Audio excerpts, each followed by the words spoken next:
আসসালামু আলাইকুম সবাইকে সবাইকে অনেক অনেক স্বাগতম জানাচ্ছি the last of bio crash কোর্সে। তো এর আগের 3টা ভিডিওতে আমরা বোটানির শর্ট সিলেবাসে যতগুলো অধ্যায় আছে সবগুলো অধ্যায় কিন্তু পড়েছি। আজকে 4 নম্বর ক্লাস এবং এই ক্লাসে জুওলজির প্রথম যে 2টা চ্যাপ্টার অর্থাৎ প্রাণীর বিভিন্নতা ও শ্রেণীবিন্যাস এবং প্রাণীর পরিচিতি এই 2টা অধ্যায় নিয়ে আলোচনা করব। তোমাদের সাথে আছি তোমাদের মাহি ভাইয়া, পড়াশোনা করছি ঢাকা বিশ্ববিদ্যালয়ে। সো আসো আমরা শুরু করি এই অধ্যায় থেকে। ঢাকা ভার্সিটির জন্য কি কি আসলে পড়তে হবে আমরা খুব শর্টকাটে পড়ব। আচ্ছা, তো প্রথম অধ্যায় দিয়ে শুরু করি। প্রথম অধ্যায়টা হচ্ছে প্রাণীর বিভিন্নতা ও শ্রেণীবিন্যাস। এখানে প্রথমে একটা বিরাট ছক দেখতে পাচ্ছ। এখানে আসলে বেশ কিছু অপর নাম দেওয়া আছে।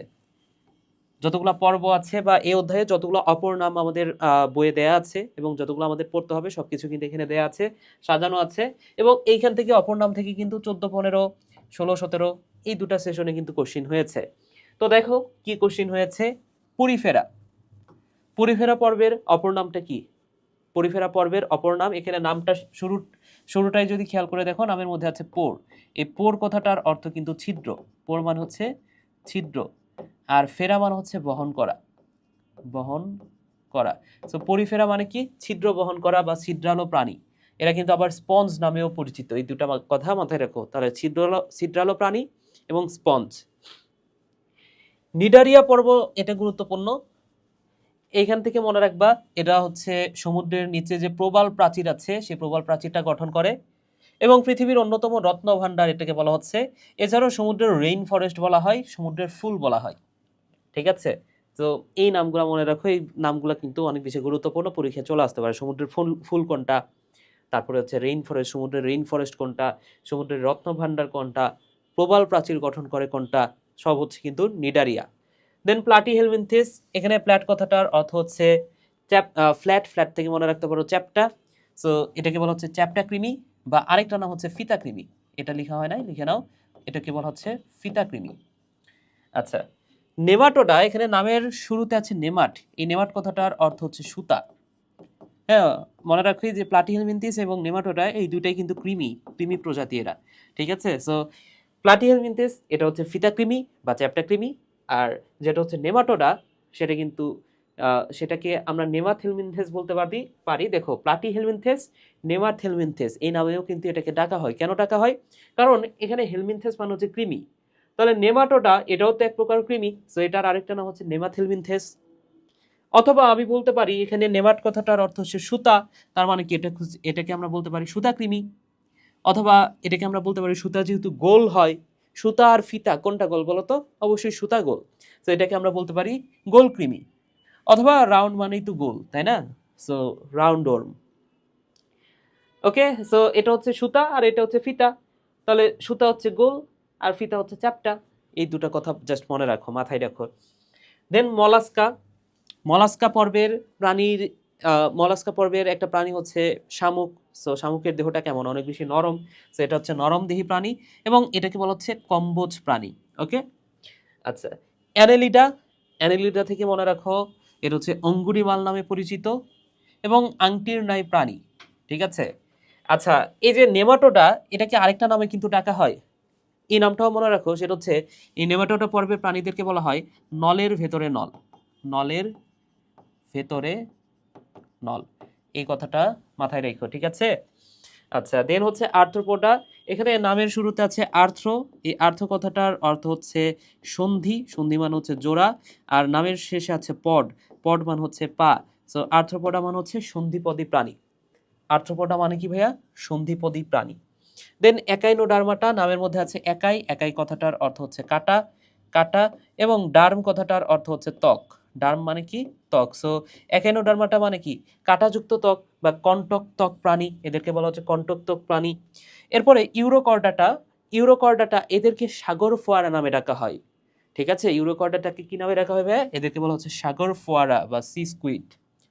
আচ্ছা, ওকে। সন্ধিপদী প্রাণী, এটা কিন্তু ডিউ এর কোশ্চিন ছিল, তো এটা কিন্তু মাথায় রাখো ভালো করে। আচ্ছা, দেন ইউরোকর্ডাটা আর সেফালোকর্ডাটা এটাকে প্রোটোকর্ডাটা নামেও ডাকা হয়। দুইটাকে একত্রে মনে রাখো, এই দুটাকে একত্রে বলা হয় প্রোটোকর্ডাটা বা আদিকর্ডাটা।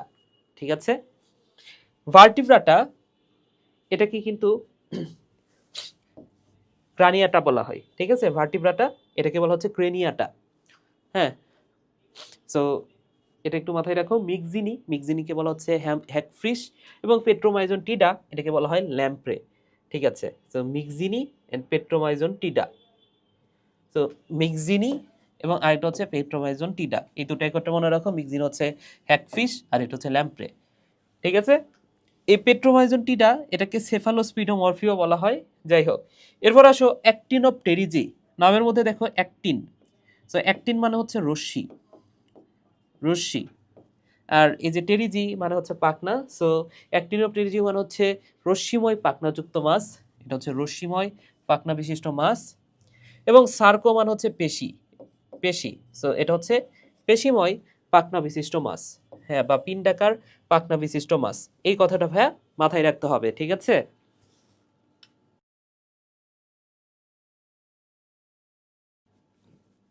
পরের টপিকে যাই, দেখো। ওকে, সো এই অধ্যায়ে যে 9টা পর্ব আছে, তোমরা নিশ্চয়ই জানো যে পর্বের সংখ্যা কয়টা। পর্ব হচ্ছে তোমাদের যদি জানা থাকে, পর্ব হচ্ছে মোট কয়টা বলো তো? 33টা, তাই না? সো পর্ব হচ্ছে 33টি। এই 33টা পর্বের মধ্যে মোট মেজর পর্ব কয়টা? 9টা হচ্ছে মেজর পর্ব, তাহলে 9টি মেজর। তাহলে বাকি থাকে 24টা, বাকি 24টাকে বলা হচ্ছে মাইনর পর্ব। তাহলে 24 এটা হচ্ছে মাইনর পর্ব, মাইনর, এই কথাটা ভাইয়া মাথায় রাখতে হবে। ঠিক আছে, দেন আসো আমরা এই পড়াটাতে তাহলে যাই। যে 9টা পর্ব, এই 9টা মেজর পর্বের নাম আমাদের জানতে হবে। 9টা মেজর পর্বের নাম আশা করি তোমরা জানো। Porifera, Cnidaria, Platyhelminthes, Nematoda, Mollusca, Annelida, Arthropoda, Chordata and sorry Echinodermata and Chordata. আচ্ছা, পরের পেজে এটা চলে গেছে, আসো। সো এই যে Porifera, Cnidaria, Platyhelminthes, Nematoda, Mollusca, Annelida, Arthropoda, Echinodermata and Chordata. এই 9টা পর্ব সম্পর্কে আমাদের কিছু বৈশিষ্ট্য জানতে হবে। যেমন এখানে বেশ কিছু বৈশিষ্ট্য তোমাদের দেয়া আছে। এই পুরো ছকটা পড়লে তোমরা কিন্তু এখান থেকে কমন পাওয়ার সম্ভাবনা অনেক বেশি। এবং এই ছক থেকে কিন্তু 3বার প্রশ্ন হয়েছে, 17, 18, 18, 19, 21, 22। ওকে, পরপর 3 বছর প্রায় প্রশ্ন হয়েছে। আচ্ছা, সো এখানে প্রথমে কি আছে দেখো, পরিফেরা পর্ব। পরিফেরা পর্ব, এখানে প্রথমে যে বৈশিষ্ট্যটা সেটা কি আমরা মাত্রা নিয়ে পড়বো। ঠিক আছে, সো এখানে কোনটা কোন মাত্রার প্রাণী? পৃথিবীতে কিছু প্রাণী আছে যেগুলো হচ্ছে শুধুমাত্র কোষ দ্বারা গঠিত, কোষের চেয়ে বড় টিস্যু। কিছু প্রাণী আছে শুধুমাত্র টিস্যু দ্বারা গঠিত, কিছু প্রাণী আছে টিস্যুর চেয়ে বড় হচ্ছে অঙ্গ, কিছু প্রাণী অঙ্গ দ্বারা গঠিত, আবার কিছু প্রাণী অঙ্গতন্ত্র দ্বারা গঠিত। ঠিক আছে, তাহলে এখানে প্রথম যে পর্বটা মনে রাখো, আমরা যত ওপর থেকে নিচের দিকে যাব সেই পর্বগুলো তত বেশি উন্নত হবে। তাহলে প্রথম পর্ব যেটা পরিফেরা, এটা সবচেয়ে অনুন্নত এবং এইখানে শুধুমাত্র কোষ দেখা যায়। তাহলে এরা কোন মাত্রার প্রাণী বলতো? শুধুমাত্র কোষীয় মাত্রার প্রাণী, পরিফেরা। দেন কোষের চেয়ে বড় কি? টিস্যু। তাহলে নিডারিয়া হচ্ছে টিস্যু মাত্রার অঙ্গ, কোষ টিস্যু মাত্রার প্রাণী। এরপরে প্লাটিহেলমিনথেস হচ্ছে টিস্যু অঙ্গ, টিস্যুর চেয়ে বড় হচ্ছে অঙ্গ, তাহলে টিস্যু অঙ্গ মাত্রার প্রাণী। এবং নেমাটোডা থেকে শুরু করে বাকি যা আছে সবাই কিন্তু অঙ্গতন্ত্র মাত্রার প্রাণী, অঙ্গতন্ত্র, অঙ্গতন্ত্র।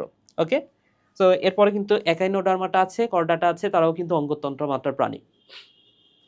এরপর আসো ভ্রূণ স্তর। কার স্তর কয়টা? তাহলে এটা হচ্ছে একস্তরী, এটা হচ্ছে একস্তরী। প্রথমটা হচ্ছে একস্তরী, দ্বিতীয়টা হচ্ছে দ্বিস্তরী, এটা অনেক বেশি গুরুত্বপূর্ণ। এবং বাকি যত কিছু আছে সবগুলো হচ্ছে ত্রিস্তরী, সবাই হচ্ছে ত্রিস্তরী। ঠিক আছে, আচ্ছা, ভ্রূণ স্তর আমরা পড়লাম। সিলম, মনে রাখো প্রথম তিনটা 1, 2, 3, এর প্রথম তিনটাকে বলা হচ্ছে অ্যাসিলোমেট। এখানে কথাটার অর্থ হচ্ছে না, নামের শুরুতে আছে কথাটার অর্থ হচ্ছে না, অর্থাৎ অ্যাসিলোমেট মানে কি? সিলোম নাই। তাহলে প্রথম তিনটা পরিফেরা, নিডারিয়ান, প্লাটিহেলমিনথেস, এরা হচ্ছে অ্যাসিলোমেট বা সিলোম নাই। এরপরে নেমাটোডা, এটা হচ্ছে সুডোসিলোমেট, অর্থাৎ ভ্রান্ত সিলম, মানে কি এদের ভ্রান্ত সিলম আছে। হ্যাঁ, অর্থাৎ প্রকৃত সিলম না, ভ্রান্ত সিলম এটাকে বলা হচ্ছে। অ্যান্ড বাকি যতগুলো আছে সবাইকে বলা হচ্ছে ইউসিলোমেট। ইউ কথাটার অর্থ হচ্ছে প্রকৃত, ইউ কথাটার অর্থ হচ্ছে প্রকৃত। তাহলে প্রকৃত সিলম হচ্ছে বাকি সবগুলার। তাহলে প্রথম তিনটা হচ্ছে অ্যাসিলোমেট, পরেরটা হচ্ছে সুডোসিলোমেট এবং এটাই পরীক্ষায় এসেছিল, এবং বাকি যতগুলো আছে সবাই কিন্তু ইউসিলোমেট। ঠিক আছে, আচ্ছা। এরপরে আমরা যদি দেখি খণ্ডকায়ন না, আমরা যদি দেখি যে আবরণ, দেহের আবরণ, কার আবরণ কি? কার আবরণ কি? ঠিক আছে, সো এখানে প্লাটিহেলমিনথেস থেকে শুরু হয়েছে, সো এটা হচ্ছে কিউটিকল, তারপর হচ্ছে নেমাটোডা, এদেরও হচ্ছে কিউটিকল। দেন হচ্ছে মলাস্কা, মলাস্কা হচ্ছে ম্যান্টল। তারপর হচ্ছে অ্যানিলিডা হচ্ছে আবারও কিউটিকল। আর্থ্রোপোডা হচ্ছে কাইটিন। ঠিক আছে, তো এভাবে পড়তে পারো যে এটা হচ্ছে কিউটিকল কি, এটা হচ্ছে কি মা কি কা, এভাবে পড়ো। ঠিক আছে, কি মা কি কা। ঠিক আছে, কি মা কি কা, তাহলে প্লাটিহেলমিনথেস থেকে শুরু হবে কি মা কি কা। কিউটিন সরি কিউটিকল ম্যান্টল, তারপর হচ্ছে কিউটিকল, দেন কাইটিন। ঠিক আছে ভাইয়া, ওকে। তাহলে পরের যে দুইটা এখানে কিন্তু আবরণ দেয়া নাই, সো এটা আমাদের পড়তে হবে না। এরপরে কিন্তু একাইনোডার্মাটা কর্ডাটা, এটা কিন্তু পরের পেজে আছে, এটা একটু মাথায় রেখো। ঠিক আছে ভাইয়ারা, ওকে। দেন আসো আমরা হচ্ছে আবরণ নিয়ে পড়লাম, এটা তো খণ্ডকায়ন নয়, এটা হচ্ছে আবরণ। সো আবরণ নিয়ে পড়ছি। দেন নামকরণ। নামকরণ, এই নামগুলো তোমার না জানলেও হবে, খুব একটা প্যারা হবে না, কারণ নামকরণ থেকে প্রশ্ন হয় না। আমরা হচ্ছে পড়বো, এই যে আবরণ তো এখানে দেওয়া আছে। আচ্ছা ঠিক আছে, আবরণ নিয়ে পড়ছি, এখানেও পড়ছি, এখানেও দেওয়া আছে, এখানে হচ্ছে খণ্ডকায়ন, হয়তো খণ্ডকায়নটা দেয়া নাই। আচ্ছা যাই হোক, পৌষ্টিক নালী মনে রাখি, এটা হচ্ছে প্যারাজোয়া, অর্থাৎ এদের পৌষ্টিক নালী নাই। প্যারাজোয়া মানে হচ্ছে পৌষ্টিক নালী নাই, বাকি সবাই হচ্ছে এন্টারোজোয়া, প্যারাজোয়া এন্টারোজোয়া। দেন রক্ত সংবহন তন্ত্র, এদের রক্ত সংবহন তন্ত্র নাই, কারণ এরা হচ্ছে অনুন্নত, এদেরও নাই, অনুন্নত এদেরও নাই, এদেরও নাই। ঠিক আছে, অর্থাৎ কৃমি পর্যন্ত, নেমাটোটা পর্যন্ত কিন্তু নাই। তারপরে যে রক্ত সংবহন তন্ত্র মলাস্কা, সেটা কিন্তু অর্ধমুক্ত রক্ত সংবহন তন্ত্র, বা মুক্ত বলা যায়, অর্ধমুক্ত বা মুক্ত। ঠিক আছে, এরপরে অ্যানিলিডা যেটা, সেটা হচ্ছে, এটা খুবই গুরুত্বপূর্ণ, বদ্ধ রক্ত সংবহন তন্ত্রকার অ্যানিলিডা। দেন আর্থ্রোপোডা, তাদেরও কিন্তু মুক্ত। ঠিক আছে, এদেরও মুক্ত।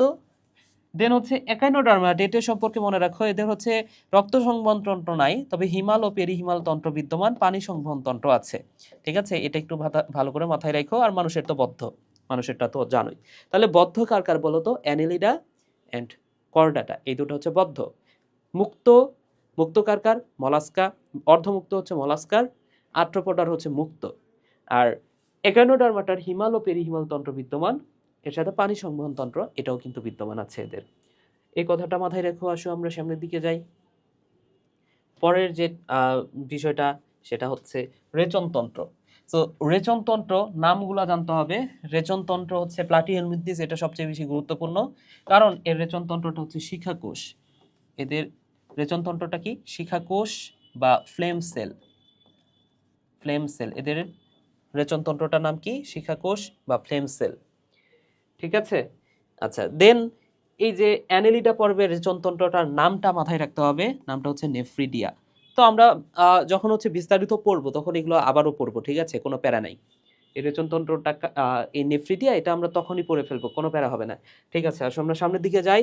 আচ্ছা, এই যে এটা অনেক বেশি গুরুত্বপূর্ণ, সেটা হচ্ছে আর্থ্রোপোডা পর্বের প্রাণীদের রেচনতন্ত্রের নাম কি? মালপিজিয়ান নালিকা। ঠিক আছে, আর যদি বলা হয় যে মানুষের রেচনতন্ত্র কোনটা? Malpighian body. ঠিক আছে, মানুষের ক্ষেত্রে যদি রেচনতন্ত্র বলা হয়, মানুষের ক্ষেত্রে রেচনতন্ত্রটা কি? মানুষের রেচনতন্ত্র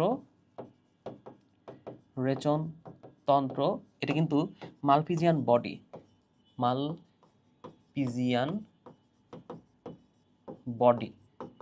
আর ঘাসফড়িংয়ের কি? ঘাসফড়িংয়ের বা আর্থ্রোপোডা পর্বের কি? মালপিজিয়ান নালিকা। এটা মাথায় রেখো। ঠিক আছে ভাইয়া, আচ্ছা ওকে। তাহলে আরেকটা লাস্ট যে বৈশিষ্ট্যটা, সেটা আমাদের পড়তে হবে প্রতিসাম্যতা। এই প্রতিসাম্যতা একটু মাথায় রেখো। প্রতিসাম্যতা হচ্ছে, আমার সাথে একটু মাথায় রাখো, সেটা হচ্ছে অপ্রতিসাম্য কারা? অপ্রতিসাম্য হচ্ছে 15, অর্থাৎ 1 নাম্বার পর্ব এবং 5 নাম্বার পর্ব, এরা হচ্ছে অপ্রতিসাম্য। আমি নতুন পেজে একটু লিখে নিই। ঠিক আছে, দেখো প্রতিসাম্যতার ক্ষেত্রে যদি আসি আমি, কার প্রতিসাম্যতা কেমন? মনে রাখো, অপ্রতিসাম্য কারা? অপ্রতিসাম্য হচ্ছে 15, অর্থাৎ প্রথম পর্ব এবং 5 নাম্বার পর্ব, এরা হচ্ছে অপ্রতিসাম্য। যদি বলা হয় যে অরীয় প্রতিসাম্য কারা? অরীয় প্রতিসাম্য এটা হচ্ছে 28, বাকি সবগুলো হচ্ছে দ্বিপার্শ্বীয়। তাহলে দ্বিপার্শ্বীয় কোনগুলা? পার্শ্বীয় হচ্ছে বাকি যতগুলো আছে সবগুলো কিন্তু দ্বিপার্শ্বীয়, এটা মাথায় রাখো ভাইয়া, ঠিক আছে? তাহলে অপ্রতিসাম্য হচ্ছে 15, অরীয় প্রতিসাম্য হচ্ছে 28, বাকি সবগুলো হচ্ছে দ্বিপার্শ্বীয় প্রতিসাম্যতা দেখায়। তাহলে এই যে 1 আর 5, 1 এবং 5 এরা হচ্ছে অপ্রতিসাম্য। আচ্ছা, এখন এই 5-এর মধ্যে কারা আবার অপ্রতিসাম্য? গ্যাস্ট্রোপডগুলা। গ্যাস্ট্রোপড মানে কি ভাইয়া? গ্যাস্ট্রোপড মানে হচ্ছে ওই যে শামুক, ঝিনুক, এরা হচ্ছে গ্যাস্ট্রোপড নামে পরিচিত। তো এরা হচ্ছে অপ্রতিসাম্য। অরীয় প্রতিসাম্য কে কে? একটা হচ্ছে নিডারিয়া।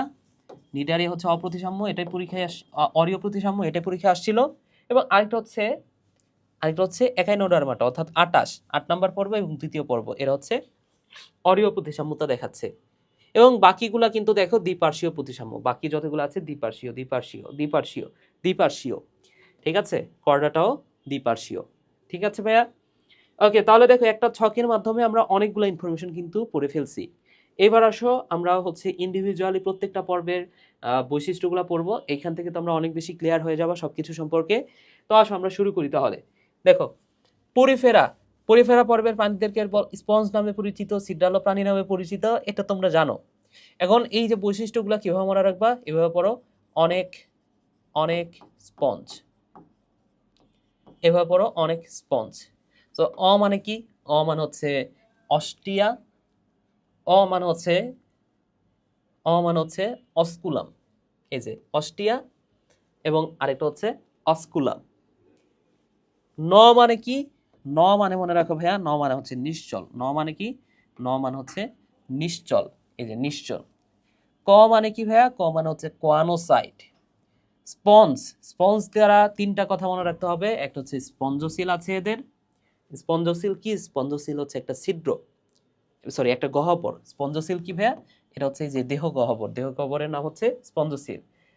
স্পঞ্জ দ্বারা আরেকটা কথা মনে রাখো, এদের হচ্ছে স্পঞ্জিন আছে। সো এই যে চুনময় কাঁটা, এই চুনময় কাঁটা অথবা স্পঞ্জিন নামক জৈবতন্তু দ্বারা গঠিত। তাহলে এই যে স্পঞ্জিন কি? এটা হচ্ছে এক ধরনের জৈবতন্তু। এবং স্পঞ্জ দ্বারা আরেকটা কথা মনে রাখো, বা দ্বারা আরেকটা কথা মনে রাখো, স্পিকিউল। স্পিকিউল মানে কি? এখানে নামের শেষ অংশে আছে ইউএলই, ইউএলই। এই ইউল কথাটার অর্থ হচ্ছে ক্ষুদ্র, ক্ষুদ্র। তাহলে স্পিকিউল মানে কি? ক্ষুদ্র কাঁটা। স্পাইক মানে হচ্ছে কাঁটা, তাহলে স্পিকিউল মানে হচ্ছে ক্ষুদ্র কাঁটা। আশা করি বুঝেছ। তাহলে অস্টিয়া, অস্কুলাম, নিশ্চল, কোয়ানোসাইট, স্পঞ্জ, স্পঞ্জোসিল, স্পিকিউল, তারপর হচ্ছে যে আরেকটা কি? স্পঞ্জিন, ঠিক আছে? Spongin, স্পঞ্জোসিল, spicule.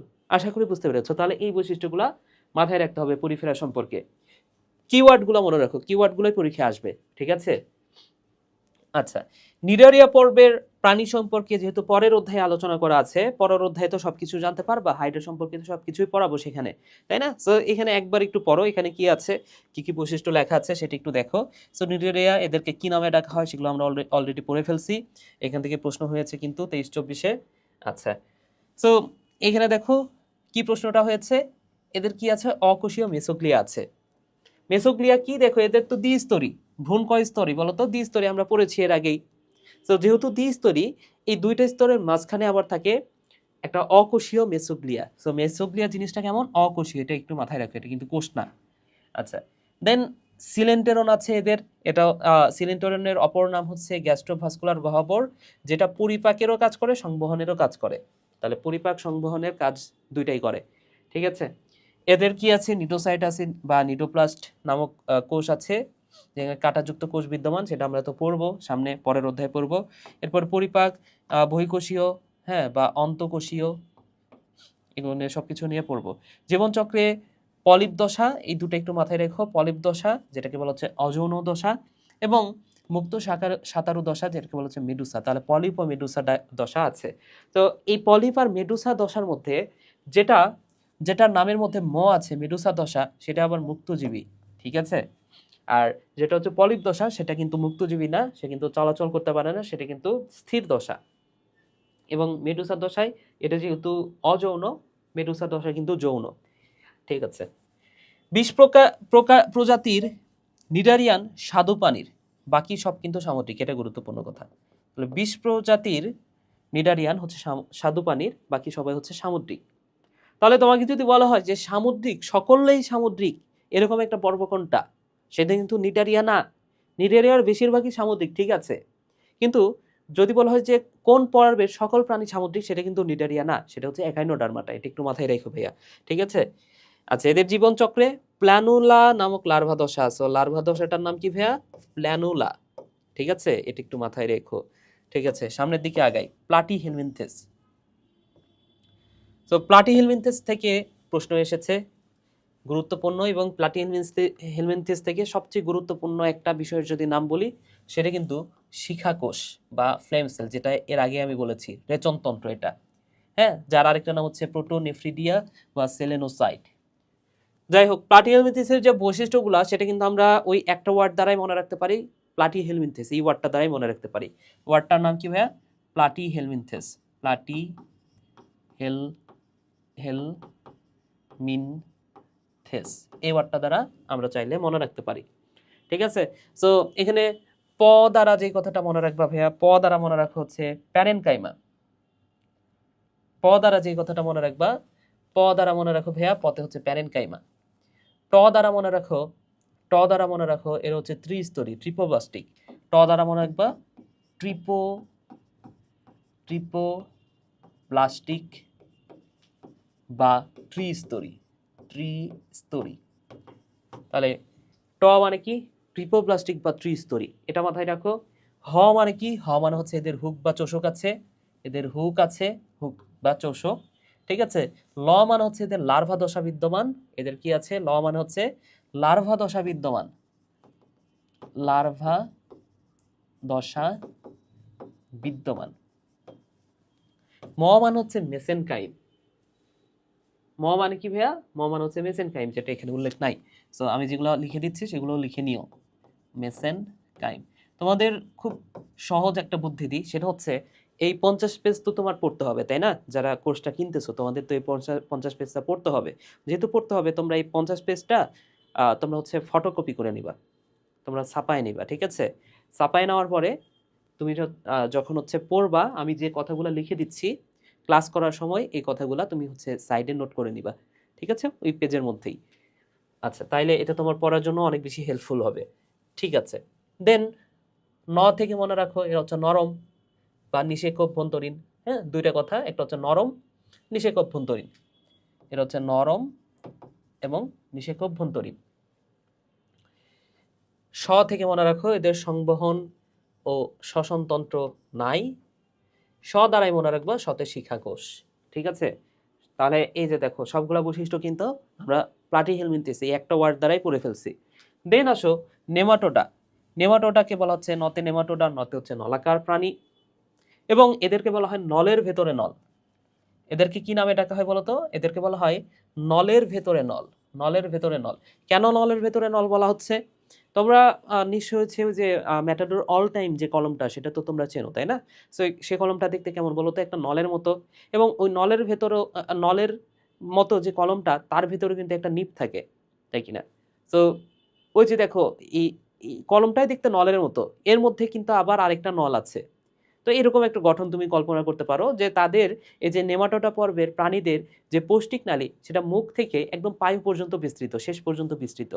তাহলে দেখে মনে হয় যে সে তো নিজে একটা নল, নলের মতো দেখতে, তার ভেতরে যে পৌষ্টিক নালী সেটাও একটা নল। তো এটাকে বলা হচ্ছে নলের ভেতরে নল, অর্থাৎ পৌষ্টিক নালী সোজা শাখাহীন পায়ু পর্যন্ত বিস্তৃত। এই বিষয়টাকে বলা হচ্ছে নলের ভেতরে নল। মুখছিদ্র বৈশিষ্ট্যপূর্ণ ওষ্ঠে পরিবৃত। এদের কি আছে বলতো? বৈশিষ্ট্যপূর্ণ ওষ্ঠ আছে। এই দুটাই তো কৃমি, প্লাটিহেলমিনথেস আর নেমাটোডা, এরাই তো কৃমি। তো এদের কি ছিল? এদের হচ্ছে হুক বা চোষক ছিল, কিন্তু এদের হুক বা চোষক না, এদের হচ্ছে মুখছিদ্র বৈশিষ্ট্যপূর্ণ ওষ্ঠ আছে। কি আছে? বৈশিষ্ট্যপূর্ণ ওষ্ঠ আছে। দেন এদের ছিল এদের রক্ত সংবহনতন্ত্র, শ্বসনতন্ত্র ছিল না, এদেরও নাই। দুইটা সেম, এই দুটো একই জিনিস, ঠিক আছে? 3 নম্বর পয়েন্টটা দুইটারই সেম। আচ্ছা, দেন এই দুটার মধ্যে উন্নত কে? এই দুটার মধ্যে উন্নত অবশ্য হচ্ছে নেমাটোডা। কেন? কারণ প্লাটিহেলমিনথেসের পরে হচ্ছে নেমাটোডা। তাহলে যত উপর থেকে নিচের দিকে যাব, তত তো উন্নত হবে। তার মানে কি বলতো ভাইয়া? এইখানে একলিঙ্গ, একলিঙ্গ এটা কিন্তু উন্নত বৈশিষ্ট্য। যেমন মানুষ সবচেয়ে উন্নত প্রাণী, তার মানে কি মানুষ হচ্ছে একলিঙ্গ, মানুষ কিন্তু উভলিঙ্গ না। তাহলে উন্নত বৈশিষ্ট্য হচ্ছে একলিঙ্গ হওয়া। অর্থাৎ এই দুটার মধ্যে যেহেতু নেমাটোডা উন্নত, তার মানে কি এই নেমাটোডা পর্বের প্রাণী সে কিন্তু একলিঙ্গ আর এ কিন্তু উভলিঙ্গ, এটাই মাথায় রাখো। যেহেতু একলিঙ্গ তার মানে কি স্ত্রী পুরুষ আলাদা, তার মানে কি এতে যৌন দ্বিরূপতা আছে, ঠিক আছে। দেন গোলকৃমিতে র্যাপটিডিফর্ম নামক লার্ভা আছে, ঠিক আছে। সো র্যাপটিডিফর্ম বা ওশেরিয়ার মাইক্রোফাইলেরিয়া লার্ভা দেখা যায়, ঠিক আছে। সরি, এটাও একটা কৃমির নাম, এটাও একটা কৃমির নাম। সো গোলকৃমিতে কি র্যাপটিডিফর্ম, আর ওশেরিয়াতে মাইক্রোফাইলেরিয়া লার্ভা। তো এই ওশেরিয়া যে এটার উদাহরণ, এটা একটু মাথায় রাখো। উদাহরণগুলো আমরা পরে আরেকটা ছক করে পড়ব, ঠিক আছে। এটা হইল। এরপরে আসো মলাস্কা। তো মলাস্কা পর্বের প্রাণীদেরকে আরেকটা নামে ডাকা হয়, স্পেশাল নামটা হচ্ছে কম্বোজ প্রাণী। এখান থেকে প্রশ্ন হয়েছে 2বার, এন্ড এই যে দ্বিতীয় বৃহত্তম পর্ব এটি প্রশ্ন হয়েছে। সো মলাস্কা পর্বের প্রাণীগুলা কারা? যেমন শামুক, ঝিনুক, এই প্রাণীগুলা দেখতে কেমন? অনেক মনোহর না? অনেক সুন্দর দেখতে। সো একটা কথা মনে রাখো, মনোহর। তো এই নামের শুরুতে ম দ্বারা আমরা বেশ কিছু কথা মনে রাখতে পারি। ম দ্বারা আমরা যে কথাগুলো মনে রাখবো সেটা হচ্ছে, দেখো, মতে হচ্ছে মেন্টল, যেটা পরীক্ষায় এসেছিল। তাহলে মতে মনে রাখো মেন্টল নামক পাত্র আবরণে দেহটা আবৃত থাকে। ম দ্বারা আরেকটা কথা মনে রাখো, মুক্ত বা অর্ধমুক্ত, যেটাই বলি। তাহলে ম দ্বারা আরেকটা কথা মনে রাখো, মতে মুক্ত বা অর্ধমুক্ত। এরপরে ম থেকে মনে রাখবা, এই যে মেন্টল তো আমরা পড়ছি, আচ্ছা এখানে নাই, সেটা হচ্ছে মাংসল পদ। ম দ্বারা আরেকটা কথা মাংসল পদ, মাংসল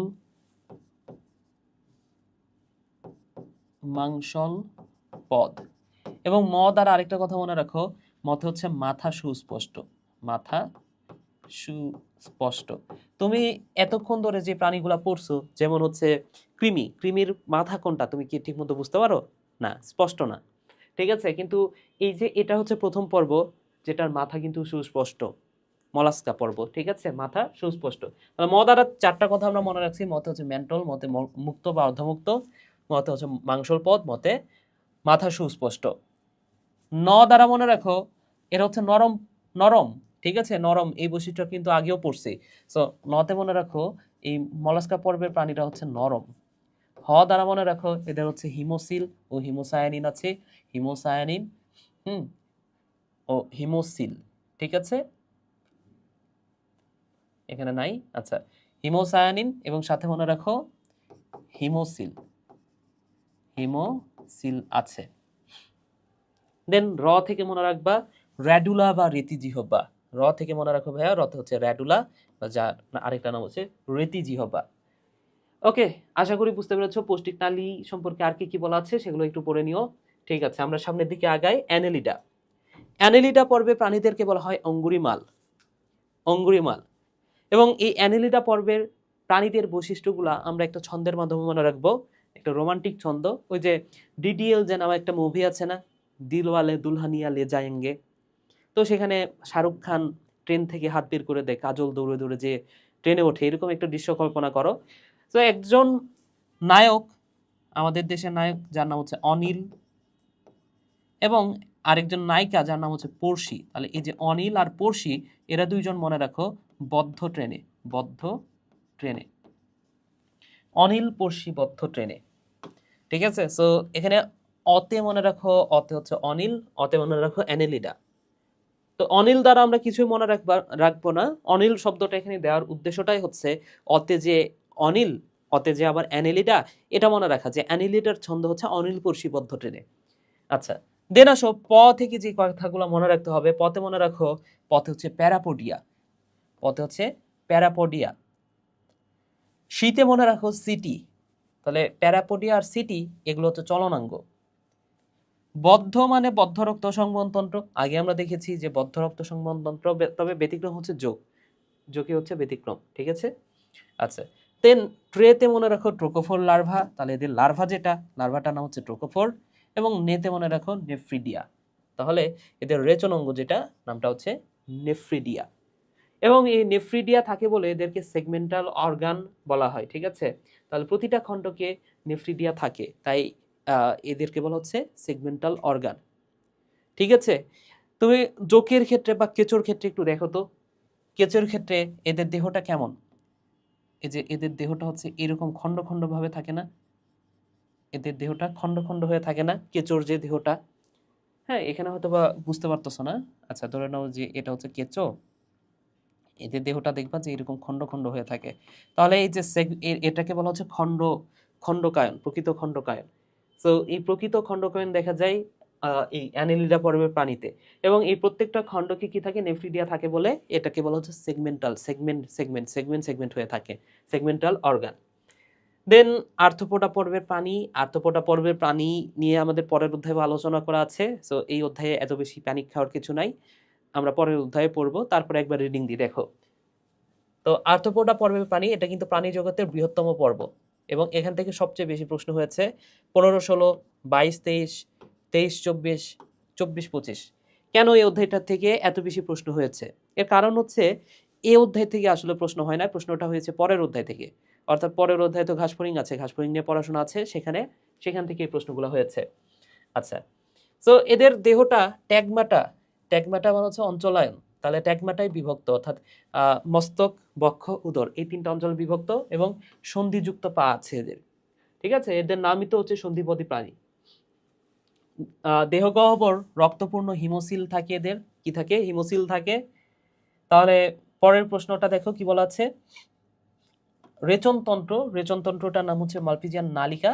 এছাড়াও আছে এই যে নেফ্রোসাইট, ইউরেট কোষ, মেদপুঞ্জ, কিউটিকল, এগুলোও থাকে। ঠিক আছে, তো এভাবে পড়তে পারো যে মা, মে, কি, নেই, এটা কি ঘাসফড়িংয়ের রেচনাঙ্গ, ঘাসফড়িংয়ের রেচনাঙ্গ। ঠিক আছে, সো রেচনাঙ্গগুলো কি কি? রেচনাঙ্গ হচ্ছে মা মানে হচ্ছে মালপিজিয়ান নালিকা, মে মানে হচ্ছে মেদপুঞ্জ, কি মানে হচ্ছে কিউটিকল, নে মানে হচ্ছে নেফ্রোসাইট, এন্ড ই মানে হচ্ছে ইউরেট কোষ। ঠিক আছে ভাইয়া, ওকে।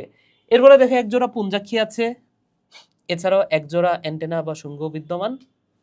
বহিঃকঙ্কালটা কেমন? কাইটিনময়, এবং পতঙ্গদের 3 জোড়া বক্ষদেশীয় পা থাকে এবং 2 জোড়া ডানা থাকে। তো এগুলো আমরা পড়বো যখন আমরা ঘাসফড়িং নিয়ে পড়বো, সেই সময়টাতে আমরা পড়বো। ঠিক আছে, আরো কি কি বৈশিষ্ট্য আছে দেখুন। এখানে শ্বসনাঙ্গ হচ্ছে ট্রাকিয়া, সো পতঙ্গদের শ্বসনাঙ্গ এটা হচ্ছে ট্রাকিয়া। দেন রক্ত সংবহন তন্ত্র মুক্ত ধরনের। ঠিক আছে, আর্থ্রোপোডা পর্বের অন্তর্গত লিমুলুস, রাজকাকড়া, হর্স শু ক্র্যাব জীবন্ত জীবাশ্ম। ঠিক আছে, সো জীবন্ত জীবাশ্ম কোনগুলা, এগুলো একটু মাথায় রাখো। আচ্ছা, এইবার আসো একাইনোডার্মাটা। এখানে একাই কথাটার অর্থ হচ্ছে কাটা, একাই কথাটার অর্থ হচ্ছে কাটা, অর্থাৎ এদের দেহটা কেমন? এদের দেহটা হচ্ছে কাঁটাযুক্ত, ত্বক কাঁটাযুক্ত। তাহলে এটা একটা বৈশিষ্ট্য, এদের ত্বক হচ্ছে কাঁটাযুক্ত। এই এই পর্বের প্রাণীরা সকলেই সামুদ্রিক, দেখো সম্পূর্ণ সামুদ্রিক। তো তোমাকে প্রশ্ন করতে পারে যে সকলেই সামুদ্রিক কোন পর্বের প্রাণী? একাইনোডার্মাটা। ঠিক আছে, যেহেতু এরা সারাদিন সমুদ্রেই কাটাইতে হয়, এদের এদের একটা বিশেষ সংবহন তন্ত্র আছে, সেটা হচ্ছে পানি সংবহন তন্ত্র। তাহলে পানিতে থাকতে হয়, তাই পানি সংবহন তন্ত্র। সো এখানে পানি সংবহন তন্ত্র কিন্তু আছে। এদের রক্ত সংবহন তন্ত্র নাই, তবে হিমাল ও পেরিহিমাল তন্ত্র রক্ত সংবহনের কাজ করে, এটা কিন্তু আমরা আগেই পড়েছি।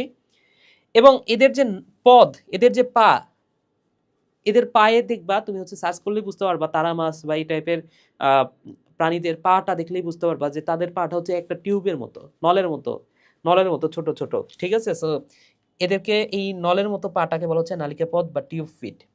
ঠিক আছে, এছাড়াও এদের মস্তিষ্ক নাই, রেচনতন্ত্রও নাই। চলনাঙ্গ নালিকাপথ, সেটা তো আমরা পড়লাম, নালিকাপথ বা টিউব ফিট যেটা বলি। এদের দেহে মৌখিক ও বিমৌখিক তলে বিন্যস্ত থাকে, এবং মৌখিক তলে 5টি অ্যাম্ব্রুলাকাল খাদ দেখা যায়। ঠিক আছে, আচ্ছা, এবং এটা হচ্ছে তারার মতো দেখতে, যে তারা মাছ যেমন তারকাকার, তারার মতো দেখতে। ঠিক আছে, যেমন এরা যেহেতু সারাদিন সমুদ্রেই থাকে, এদের যে প্রাণীগুলার নামের মধ্যেও কিন্তু তারা আছে, যেমন সমুদ্র তারা, ব্রিটল তারা এখানে আছে, সাগর অর্চিন, সমুদ্র শসা, সমুদ্র পদ্ম। তো প্রত্যেকটা নামের মধ্যে কিন্তু প্রায় সমুদ্র বিষয়টা আছে। তো সমুদ্র রিলেটেড কোনো নাম দেখলেই বুঝবা যে সেটা হচ্ছে একানোডার্মাটা পর্বের প্রাণী। ঠিক আছে ভাইয়া, আশা করি বুঝেছো। আচ্ছা, তো করডাটা নিয়ে আমরা পরে পড়বো। তার আগে দেখো এখানে উদাহরণগুলা অনেক বেশি গুরুত্বপূর্ণ, কারণ উদাহরণ থেকে প্রশ্ন হয়। ঠিক আছে? সো এই উদাহরণগুলো আমরা পড়বো, কোনটা কোন পর্বের প্রাণী সেটা আমাদের মনে রাখা খুবই গুরুত্বপূর্ণ। ওকে, সো এই যে বৈজ্ঞানিক নাম যেগুলো লেখা আছে এর মধ্যে যেগুলো গুরুত্বপূর্ণ সেগুলো আমি তোমাদেরকে দেখা দিচ্ছি, এগুলো একটু চেষ্টা করবে পড়ে রাখার, ঠিক আছে? ওকে, তো এই যে পরিফেরা, এখান থেকে কিন্তু প্রশ্ন হচ্ছে, অনেকবার প্রশ্ন হয়েছে, 13, 14, 15, 16-তে 2 বার, 16, 17-তে 2 বার, 20, 21-এ, 22, 23-এ, 23, 24-এ। ওকে, সো পরিফেরা, পরিফেরা থেকে তোমার মনে রাখতে হবে মটকা স্পঞ্জ। এটার আরো একটা নাম বই আছে, মানে প্রতি বছর নামগুলো একটু চেঞ্জ করে দেয়, ঠিক আছে? সো মটকা স্পঞ্জ বা আহ, এটার হচ্ছে আরেকটা নাম আছে, বইটা একটু দেখবা, নতুন বই একদম লেটেস্ট যে বই সেটা যদি তোমার কাছে থাকে সেই নামটা তুমি পাশে লিখে নিবা, ঠিক আছে? তো এটার নাম হচ্ছে স্কাইফা গ্যালাটিনোসাম। এটা বানানটাও ভুল আছে, ই না সি, স্কাইফা গ্যালাটিনোসাম। মিঠা পানির স্পঞ্জ স্পঞ্জিলা লোকাস্ট্রিস। এটা আগে অন্য একটা ছিল, স্পঞ্জিলা অফিসিনালিস ছিল। তো যাই হোক, এই দুটো নাম একটু ভালো করে মাথায় রাখবে, ঠিক আছে? দেন নিডারিয়া, নিডারিয়া থেকে মনে রাখো একটা তো হাইড্রা আছে, নিডারিয়া পর্বের প্রাণী একটা হচ্ছে হাইড্রা, এটা তোমাদের জানা কথা। এবং আরেকটা হচ্ছে জেলিফিশ, যেটা পরীক্ষায় বারবার আসে, ঠিক আছে? সো আউরেলিয়া অরিটা, এটা মনে রাখতেই হবে। দেন প্লাটিহেলমিনথেস, এখান থেকে এইটা, এখানে সবগুলোই গুরুত্বপূর্ণ দেওয়া আছে আসলে। যকৃৎ কৃমি এবং ফিতাকৃমি, এই তিনটা নাম মনে রাখতে হবে, ঠিক আছে? সো রক্তকৃমি হচ্ছে এই যে এটা, যকৃৎ কৃমি হেপাটিকা আছে নামের মধ্যে, এবং ফিতাকৃমি যেটা একটা চুইনগামকে দেখো টান দিলে কি হবে, ফিতার মতো হয়ে যাবে, তাই না? সো এভাবে মনে রাখো যে টানি, এই যে চুইনগামকে টান দিয়া ফিতা বানালাম, এভাবে পড়ো, টানিয়া সোলিয়াম, অর্থাৎ টানিয়া ফিতা বানালাম, ঠিক আছে? সো ফিতাকৃমির বৈজ্ঞানিক নাম কি? টানিয়া সোলিয়াম। দেন হচ্ছে চোখ কৃমি, লোয়া লোয়া। গোলকৃমি হচ্ছে অ্যাসকারিস লম্ব্রিকয়েডস। তো আমি এভাবে মনে রাখতাম অ্যাস টু মানে হচ্ছে, এখান থেকে মনে রাখো যে এই যে অ্যাসকারিস লম্ব্রিকয়েডস এর ক্রোমোজোম সংখ্যা আবার 2। সো পুরাটা একসাথে পড়তাম যে অ্যাস টু, এটা হচ্ছে গোলকৃমির বৈজ্ঞানিক নাম অ্যাসকারিস লম্ব্রিকয়েডস, এবং এর ক্রোমোজোম সংখ্যা হচ্ছে 2। আচ্ছা, ফাইলেরিয়া কৃমি বা গোদ্রোগের কৃমি, এটা পরীক্ষায় আসে, সো এটাও একটু মাথায় রাখতে হবে। ওসিরিয়া ব্রানক্রাফটি।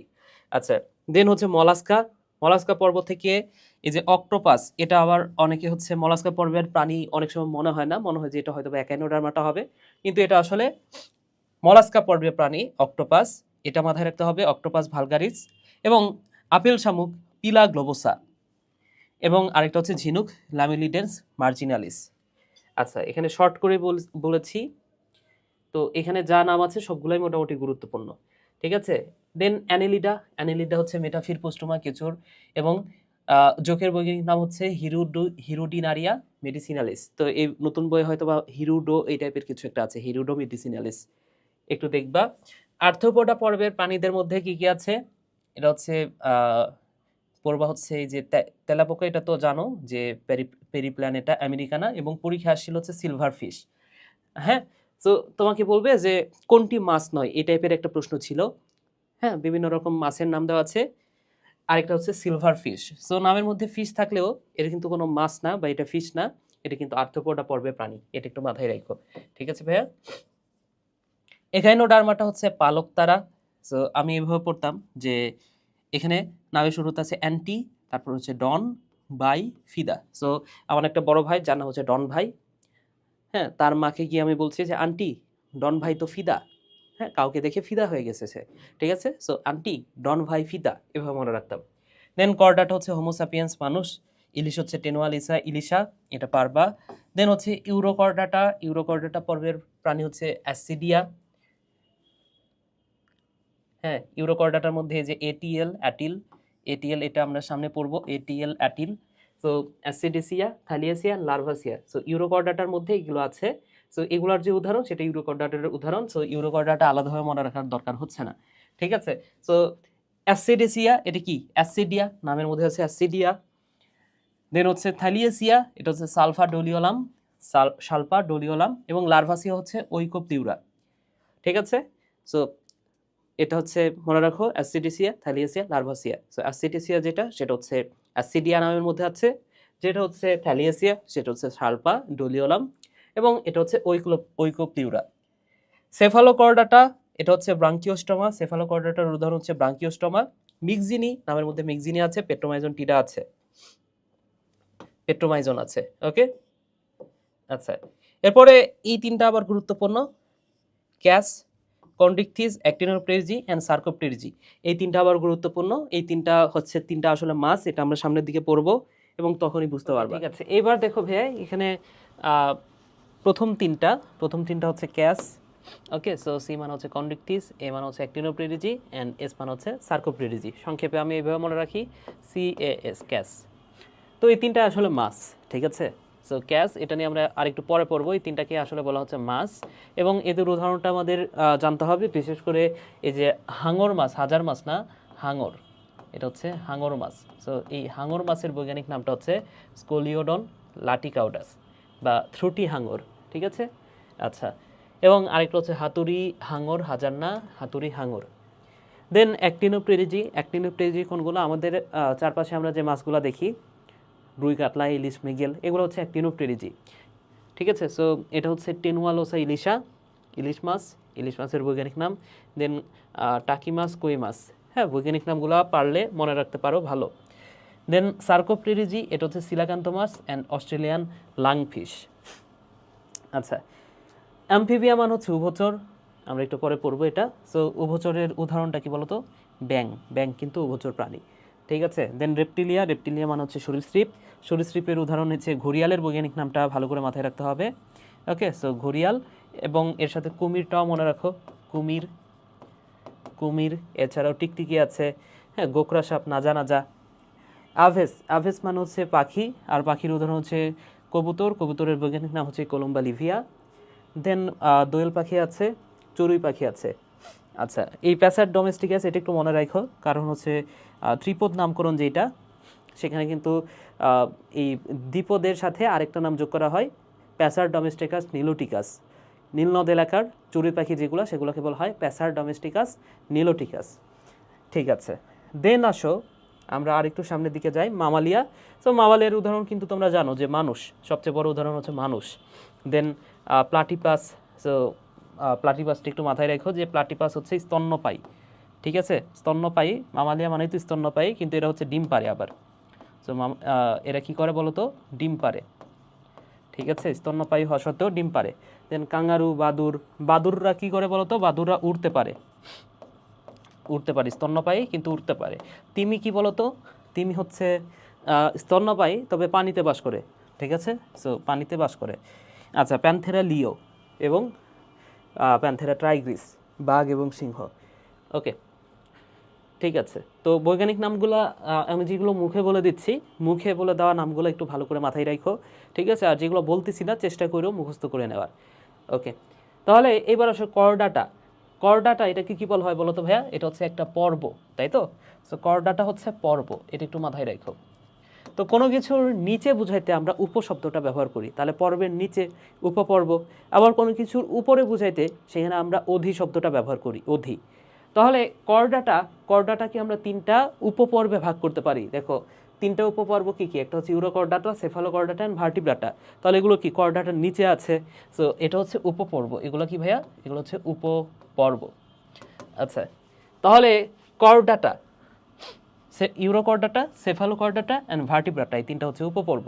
এখন এই যে ইউরোকর্ডাটা, এটাকে আবার তিনটা ক্লাসে ভাগ করা হয় বা তিনটা শ্রেণীতে ভাগ করা হয়। তো তিনটা শ্রেণী কি কি? এ, টি, এল। তাহলে ইউরোকর্ডাটার তিনটা শ্রেণী: অ্যাটিল, অ্যাসিডেসিয়া, থ্যালিয়াসিয়া অ্যান্ড লার্ভাসিয়া। এই তিনটা শ্রেণীর নাম মনে রাখো, ঠিক আছে। দেন সেফালোকর্ডাটার কোনো শ্রেণী নাই। ভার্টিব্রাটা, এটাকে আমরা দুইটা ভাগে ভাগ করতে পারি, একটা হচ্ছে সাইক্লোস্টোমাটা, আরেকটা হচ্ছে ন্যাথোস্টোমাটা। এবং আরেকটা হচ্ছে ন্যাথোস্টোমাটা। সাইক্লোস্টোমাটার এটারও দুইটা শ্রেণী আছে। এটার কয়টা শ্রেণী বলো তো? দুইটা শ্রেণী, একটা হচ্ছে মিক্সিনি, আরেকটা হচ্ছে পেট্রোমাইজন টিডা। এগুলো নিয়ে আমরা পড়বো। এবং ন্যাথোস্টোমাটা, এটার কয়টা শ্রেণী বলো তো? এটার হচ্ছে 7টা শ্রেণী, CASARAM, ক্যাসারাম। এভাবে পড়ো, ক্যাসারাম, ঠিক আছে। তাহলে ন্যাথোস্টোমাটার কয়টা শ্রেণী? 7টা শ্রেণী, ক্যাসারাম। সো এগুলোও কিন্তু শ্রেণী, আসলে এগুলো হচ্ছে শ্রেণী, ঠিক আছে। এখন বলো তো ভাইয়া, আমরা তো এটাকে শ্রেণী বললাম, এই যে এটাকে আমরা শ্রেণী বলতেছি, মিক্সিনি, পেট্রোমাইজন টিডা বা এই যে ক্যাসারাম, এগুলো হচ্ছে শ্রেণী। তাহলে এই সাইক্লোস্টোমাটা অ্যান্ড ন্যাথোস্টোমাটা, এই দুটো আসলে কি? এই দুটো কি শ্রেণী বা অন্য কিছু? দেখো একটা বিষয় চিন্তা করে দেখো, আমি বলছি যে কোনো কিছুর নিচে বুঝাইতে আমরা উপশব্দটা ব্যবহার করি, আর কোনো কিছুর ওপরে বুঝাইতে আমরা অধি শব্দটা ব্যবহার করি। তাহলে এইখানে দেখো শ্রেণী, এগুলো হচ্ছে শ্রেণী। তাহলে শ্রেণীর ওপরে এই সাইক্লোস্টোমাটা ন্যাথোস্টোমাটা আছে, তো শ্রেণী মানে কি ক্লাস, তাহলে এগুলো কি সুপার ক্লাস। সাইক্লোস্টোমাটা আর ন্যাথোস্টোমাটা এই দুটাকে আমরা বলি সুপার ক্লাস বা অধি শ্রেণী। তাহলে অধি শব্দটার অর্থ হচ্ছে ওপরে, তাহলে এটাকে বলা হচ্ছে অধি শ্রেণী। আশা করি বুঝতে পেরেছো ভাইয়ারা, ঠিক আছে। এখন এই যে ক্যাসারাম, এই ক্যাসারামের শুরুর তিনটা অর্থাৎ ক্যাস, শুরুর তিনটা CAS ক্যাস, এই ক্যাস তিনটা হচ্ছে মাস। এই তিনটা ক্যাসকে আমরা কি বলি? এই তিনটা হচ্ছে মাস। অ্যামফি কথাটার অর্থ হচ্ছে উভয়, অর্থাৎ এটা হচ্ছে উভচর। আর রেপটিলিয়া, রেপটিলিয়া মানে হচ্ছে সরীসৃপ, এটা হচ্ছে সরীসৃপ।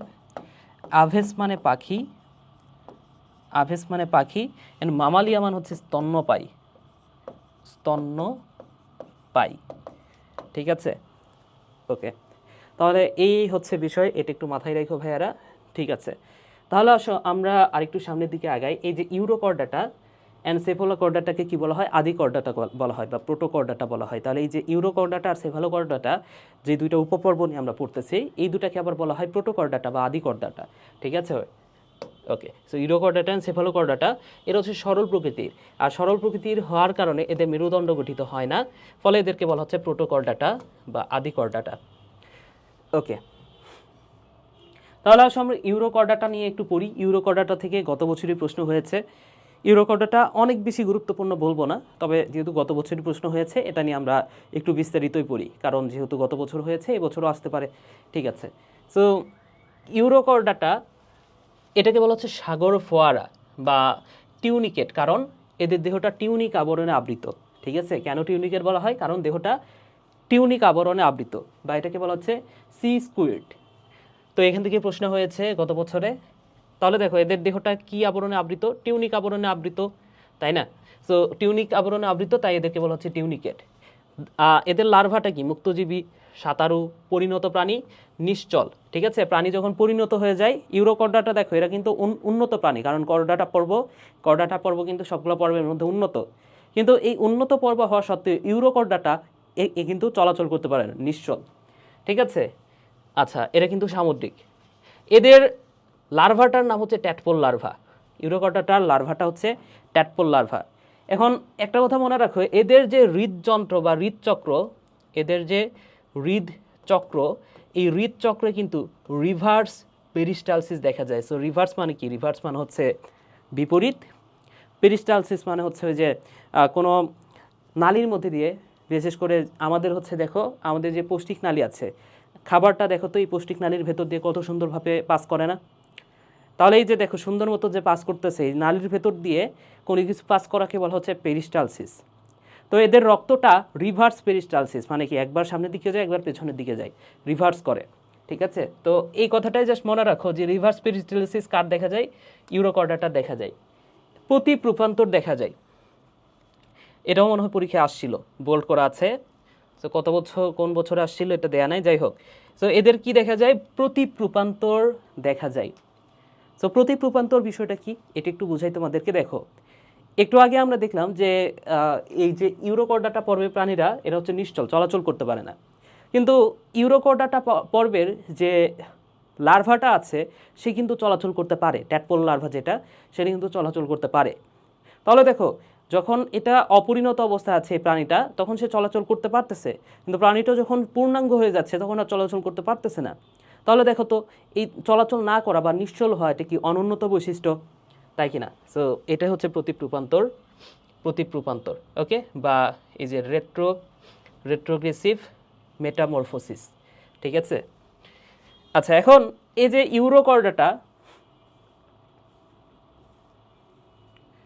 ইউরোকর্ডাটার প্রকারভেদ পড়তে হবে না, কারণ ওইখান থেকে প্রশ্ন হয় নাই।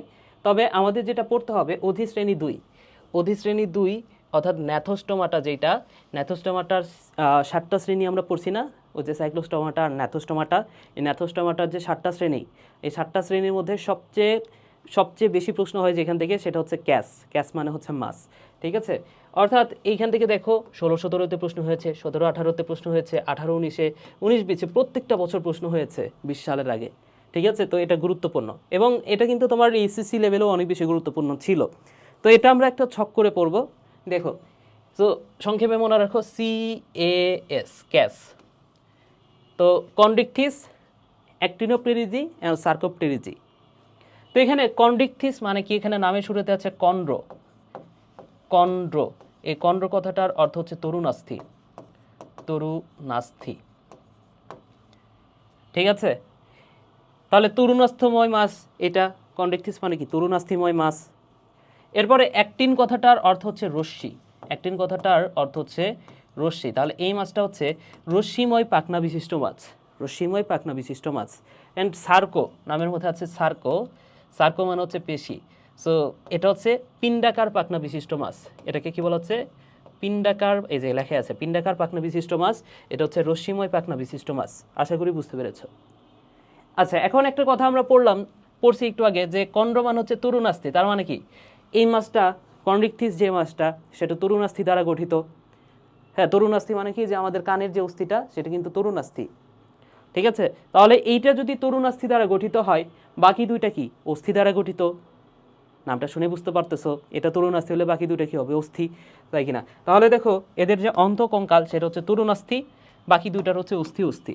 তাহলে তরুণাস্থি অস্থি অস্থি। দেন আইস, এদের আইসটা হচ্ছে প্লাকোয়েড, এটা পরীক্ষায় আসছিল। প্লাকোয়েড আইস, সাইক্লোয়েড বা টিনোয়েড আইস, আর এইখানে হচ্ছে গ্যানোয়েড আইস। এই আইসটার নাম কি, এটা নাম হচ্ছে গ্যানোয়েড আইস, ঠিক আছে। তাহলে প্লাকোয়েড, সাইক্লোয়েড, গ্যানোয়েড, প্লাকোয়েড, সাইক্লোয়েড, গ্যানোয়েড। ফুলকারন্ধ্র কয় জোড়া, 5 থেকে 7 জোড়া, 1 জোড়া 1 জোড়া।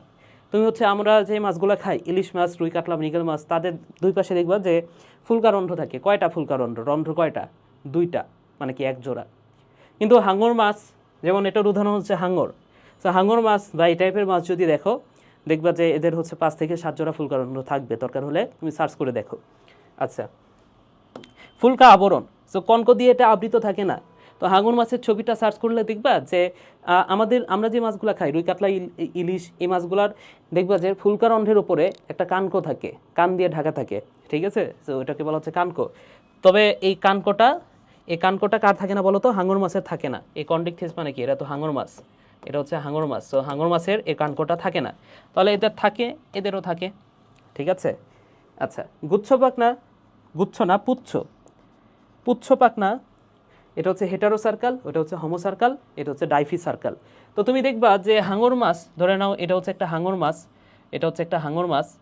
তো হাঙর মাছের তুমি যদি পাখনাটা দেখো, দেখবা যে একটা পাখনা ছোট, একটা পাখনা বড়, মানে লেজ যেটা, একটা লেজ ছোট বড় আর একটা লেজ হচ্ছে ছোট। না, আমরা যে মাছগুলো খাই এদের কি এমন থাকে নাকি দুইটা লেজ সমান? দেখো দুইটা লেজ সমান। আর এদের যে পাখনাটা সেটা হচ্ছে পিণ্ডের মতো, এই যে এরকম পিণ্ডের মতো। সো এটাকে বলা হচ্ছে ডাইফি সার্কাল। তাহলে এটা হচ্ছে হেটারো সার্কাল, হেটারো মানে হচ্ছে আলাদা, তাহলে দুইটা লেজ আলাদা, এটা বড় এটা ছোট, দুইটা লেজ আলাদা। হোমো সার্কাল, এটা হচ্ছে দুইটা সমান, আর ডাইফি সার্কাল এটা হচ্ছে একটা পিণ্ডের মতো আকার ধারণ করে রাখে, ঠিক আছে। ওকে, তাহলে আশা করি বুঝতে পেরেছো, আশা করি ভাইয়া বুঝতে পেরেছো তোমরা, ঠিক আছে। আরও কিছু পড়বো আমরা, যেমন বায়ুথলি বা পটকা, এদের থাকে না, থাকে, থাকে, ঠিক আছে। উদাহরণটা আশা করি এতক্ষণে জানো তোমরা, হাঙর মাছ, হ্যাঁ, হাতুড়ি হাঙর, র্যাটফিশ, স্টিংরে, করাত মাছ, ইলেকট্রিক মাছ, এগুলা। আর আমরা যে মাছগুলো খাই সেগুলো হচ্ছে রশ্মিময় পাখনা বিশিষ্ট মাছ অ্যান্ড পিণ্ডাকার পাখনা বিশিষ্ট মাছ, কি অস্ট্রেলিয়ান লাংফিশ, সিলাকান্ত মাছ। ওকে, তাহলে এই হচ্ছে বিষয়। তো এই ছকটা তুমি আসলে কিভাবে পড়তে পারো, তুমি এইভাবে পড়ো যে ক্যাস মানে হচ্ছে মাছ। তাহলে ক্যাস, তরুণাস্থি, অস্থি অস্থি, প্লাকোয়েড, সাইক্লোয়েড, গ্যানোয়েড, 5 থেকে 7 জোড়া, 1 জোড়া 1 জোড়া। কানকো দিয়ে আবৃত, ঠিক আছে। সরি, কানকো দিয়ে আবৃত নয়, আবৃত। দেন হেটারো হোমো ডাইফি, থাকে না, থাকে, ঠিক আছে। তারপর উদাহরণটা তো তুমি জানোই। ওকে, ঠিক আছে ভাইয়ারা, এইবার আসো তাহলে, ঠিক আছে। এইখান থেকে বাকিটা থাকে আরাম, তাই না? ওই যে ক্যাস আরাম আমরা পড়ছি না, তো ক্যাস নিয়ে তো আমরা পড়লাম, আরাম নিয়ে তো এখনো পড়ি নাই। তো আরাম থেকে একবার প্রশ্ন আসছিল, সেই আরাম থেকে যে প্রশ্নটা আসে সেটা একবার দেখো।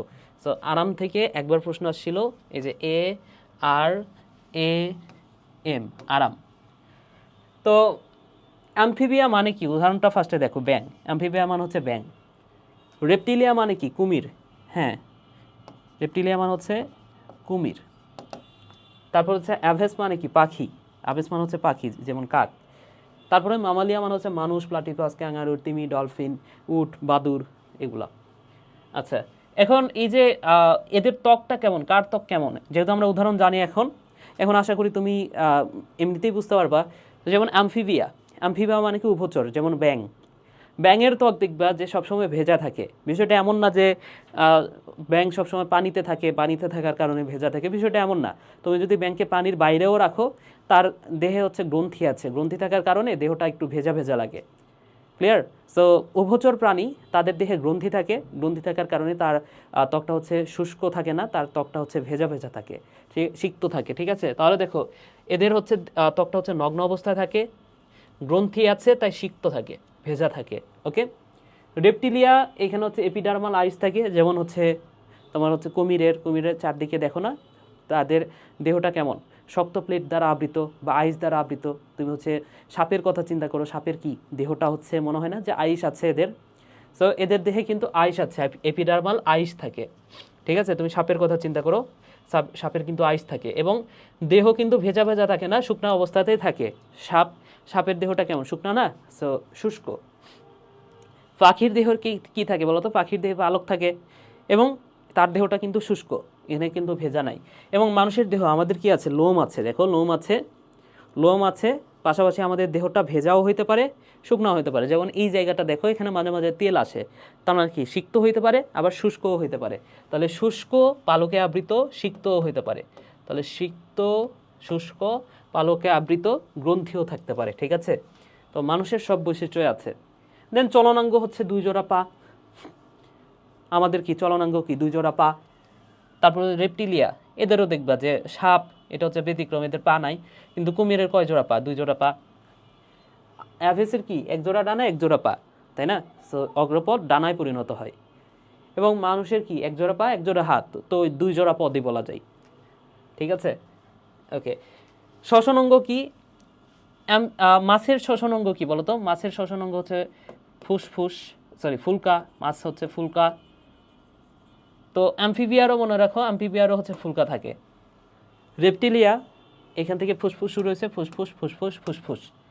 ওকে। এরপরে দেখো হৃৎপিণ্ড। মাছের হৃৎপিণ্ড কয় প্রকোষ্ঠ বিশিষ্ট? মাছের হৃৎপিণ্ড 2 প্রকোষ্ঠ। হৃৎপিণ্ড কয় প্রকোষ্ঠ বলো তো? 2 প্রকোষ্ঠ। মাছের হৃৎপিণ্ড হচ্ছে 2 প্রকোষ্ঠ। তাহলে মাছের চেয়ে অ্যামফিবিয়া হচ্ছে উন্নত। তাহলে এদের প্রকোষ্ঠ কয়টা হবে বলো তো?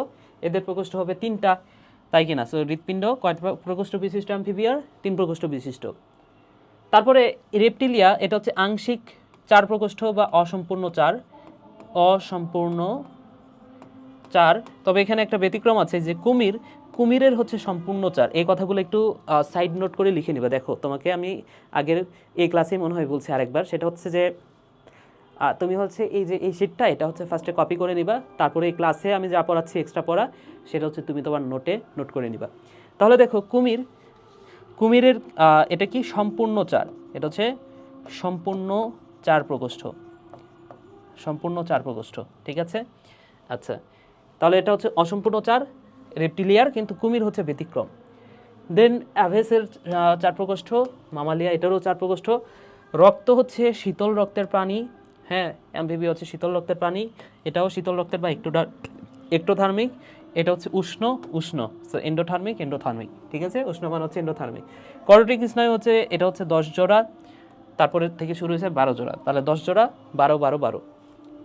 রূপান্তর, এটা হচ্ছে রূপান্তর হচ্ছে চোয়ালটা চঞ্চুতে পরিণত হয়। দেখো, তোমার হচ্ছে আমাদের কি আছে? ঠোঁট আছে না? তো পাখির কথা চিন্তা করো, পাখির কি ঠোঁট থাকে, নাকি হচ্ছে পাখির যে চঞ্চু থাকে ওটাকে বলা হচ্ছে চঞ্চু। ঠিক আছে? আর এখানে মানুষের কি হয়? স্ত্রীতে সক্রিয় স্তন গ্রন্থি থাকে। ডায়াফ্রাম বক্ষ উদর গহ্বরের মাঝখানে অবস্থিত। আমাদের ডায়াফ্রাম আছে, তোমরা জানো। ঠিক আছে, এবং উদাহরণটা তো আমরা জানলামই। এবং এই অধ্যায়ের লাস্ট যে পড়াটা সেটা হচ্ছে এই যে এই ছকটা, এটা কিন্তু তোমাদের বইয়ে নতুন অ্যাড করছে। তো এইখান থেকে মাত্র একবারই প্রশ্ন হয়েছে, সেটা এইখান থেকেই যে হয়েছে এটা বলা যায় না। হ্যাঁ, এখান থেকেই হয়েছে, বিষয়টা এমন না। তবে যেখান থেকে যে টপিকটা প্রশ্ন হয়েছে, যেমন কোন টপিকটা প্রশ্ন হয়েছে যে ডিম প্রসাব করে আসলে কে, হংসচঞ্চু প্লাটিপাস, সেই স্তন্যপায়ী প্রাণী, কিন্তু সে হচ্ছে ডিম প্রসাব করে। তো এই ছকটা হচ্ছে এই যে ম্যামালিয়া যেটা বললাম না আমরা, স্তন্যপায়ী প্রাণী, তাদেরকে আবার 3টা উপশ্রেণীতে ভাগ করা হয়েছে। 3টা উপশ্রেণী হচ্ছে প্রোটোথেরিয়া, মেটাথেরিয়া অ্যান্ড ইউথেরিয়া। সো এই 3টার পার্থক্য করে দিয়েছি, তোমরা হচ্ছে একবার রিডিং দিয়ে ভালো করে পড়ে নিবা, ঠিক আছে? কি বলা আছে তোমাদের নতুন বইয়ে, যেহেতু এই টপিকটা অ্যাড করা হয়েছে, তো সেই ক্ষেত্রে এখান থেকে প্রশ্ন হতে পারে। জাস্ট আমি কিছু কথা বলে দিই, যেমন হচ্ছে প্রোটোথেরিয়া, এটা হচ্ছে প্লাটিপাস হচ্ছে এর উদাহরণ। মেটাথেরিয়া, এর উদাহরণ হচ্ছে কাঙ্গারু। আর কাঙ্গারুতে কি থাকে বলো তো? কাঙ্গারুতে হচ্ছে একটা থলে থাকে যার মধ্যে বাচ্চা থাকে। তো ওই থলেটার নাম কি আসলে? ওই থলেটার নাম কি? যে মার্সুপিয়াম, ঠিক আছে? সো মার্সুপিয়াম থলে থাকে। আর ইউথেরিয়া এর উদাহরণ হচ্ছে শুশুক। এই কথাটা ভাইয়া মাথায় রাখো, ঠিক আছে? তাহলে আমরা এরপরে যাব পরের যে অধ্যায়টা, অর্থাৎ দ্বিতীয় অধ্যায়টার নাম হচ্ছে প্রাণীর পরিচিতি, ঠিক আছে ভাইয়ারা? তো ভাইয়া এখানে প্রাণী পরিচিতির শুরুতেই দেখো এই ছকটা একটু মুখস্থ করে নিবা, কারণ এখান থেকে 2বার প্রশ্ন হয়েছে। সো এই যে 14-15 এবং 16-17-তে, তো এই প্রশ্নগুলো অনেক আগে হয়েছে। তারপরে একটু তুমি হচ্ছে এই ছকটা একটু পড়ে রাখবা, ঠিক আছে? একটু কষ্ট করে হলেও পড়ে রাখবা তুমি, ঠিক আছে? অর্থাৎ এই যে জগৎ, পর্ব, শ্রেণী, বর্গ, গোত্র, গণপ্রজাতি যা কিছু আছে, এবং এখানে কারণও কিন্তু দেয়া আছে যে কেন এটাকে হাইড্রোজোয়া বলা হচ্ছে, কারণ সিলেন্টরনে অবিভক্ত।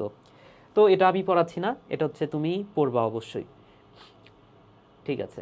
দেন আসো হাইড্রা থেকে আমাদের যে বিষয়গুলো পড়তে হবে, যেমন হাইড্রার এখানে হচ্ছে ত্বক, হাইড্রার এপিডার্মিসের ত্বকসমূহ, তারপর হাইড্রার কি আছে, মেসোগ্লিয়া আছে, দ্বিস্তরী, এই বিষয়গুলো একটু পড়তে হবে। দেখো, তো এখান থেকে প্রশ্ন হয়েছে 14-15, 16-17, 22-23। ওকে, সো হাইড্রার আমরা হচ্ছে এপিডার্মিসের, হাইড্রা কয় স্তরী বলো তো? হাইড্রা হচ্ছে দ্বিস্তরী, এটা ফার্স্টে মাথায় রাখো। হাইড্রা হচ্ছে দ্বিস্তরী, এটা প্রথম অধ্যায়েও পড়েছি। তো হাইড্রার এপিডার্মিসের কোষসমূহ আমরা পড়ব। এপিডার্মিসের কোষ হচ্ছে 7টি। এভাবে পড়তে পারো, এভাবে পড়ো আমার সাথে: নিচ পয়সাই সংগ্রহ, বা নিচ পয়সায় সংগ্রহী, যেটাই বলি, নিচ পয়সায় সংগ্রহী। সো নি মানে কি? নি মানে হচ্ছে নিডোসাইট বা নিডোব্লাস্ট, জ মানে হচ্ছে জনন কোষ, পয় মানে হচ্ছে পেশি আবরণী কোষ, দেন হচ্ছে সাতে মনে রাখো স্নায়ু কোষ, সংতে সংবেদী কোষ, গতে গ্রন্থি কোষ, ইতে হ না পড়ে তুমি ই পড়ো, সংগ্রহ না পড়ে সংগ্রহী। এটা হচ্ছে ইন্টারস্টেশিয়াল কোষ বা রিজার্ভ কোষ বা সংরক্ষিত কোষ বা সঞ্চিত কোষ। ওকে, সংরক্ষিত কোষ, এই কটা নাম মনে রাখো।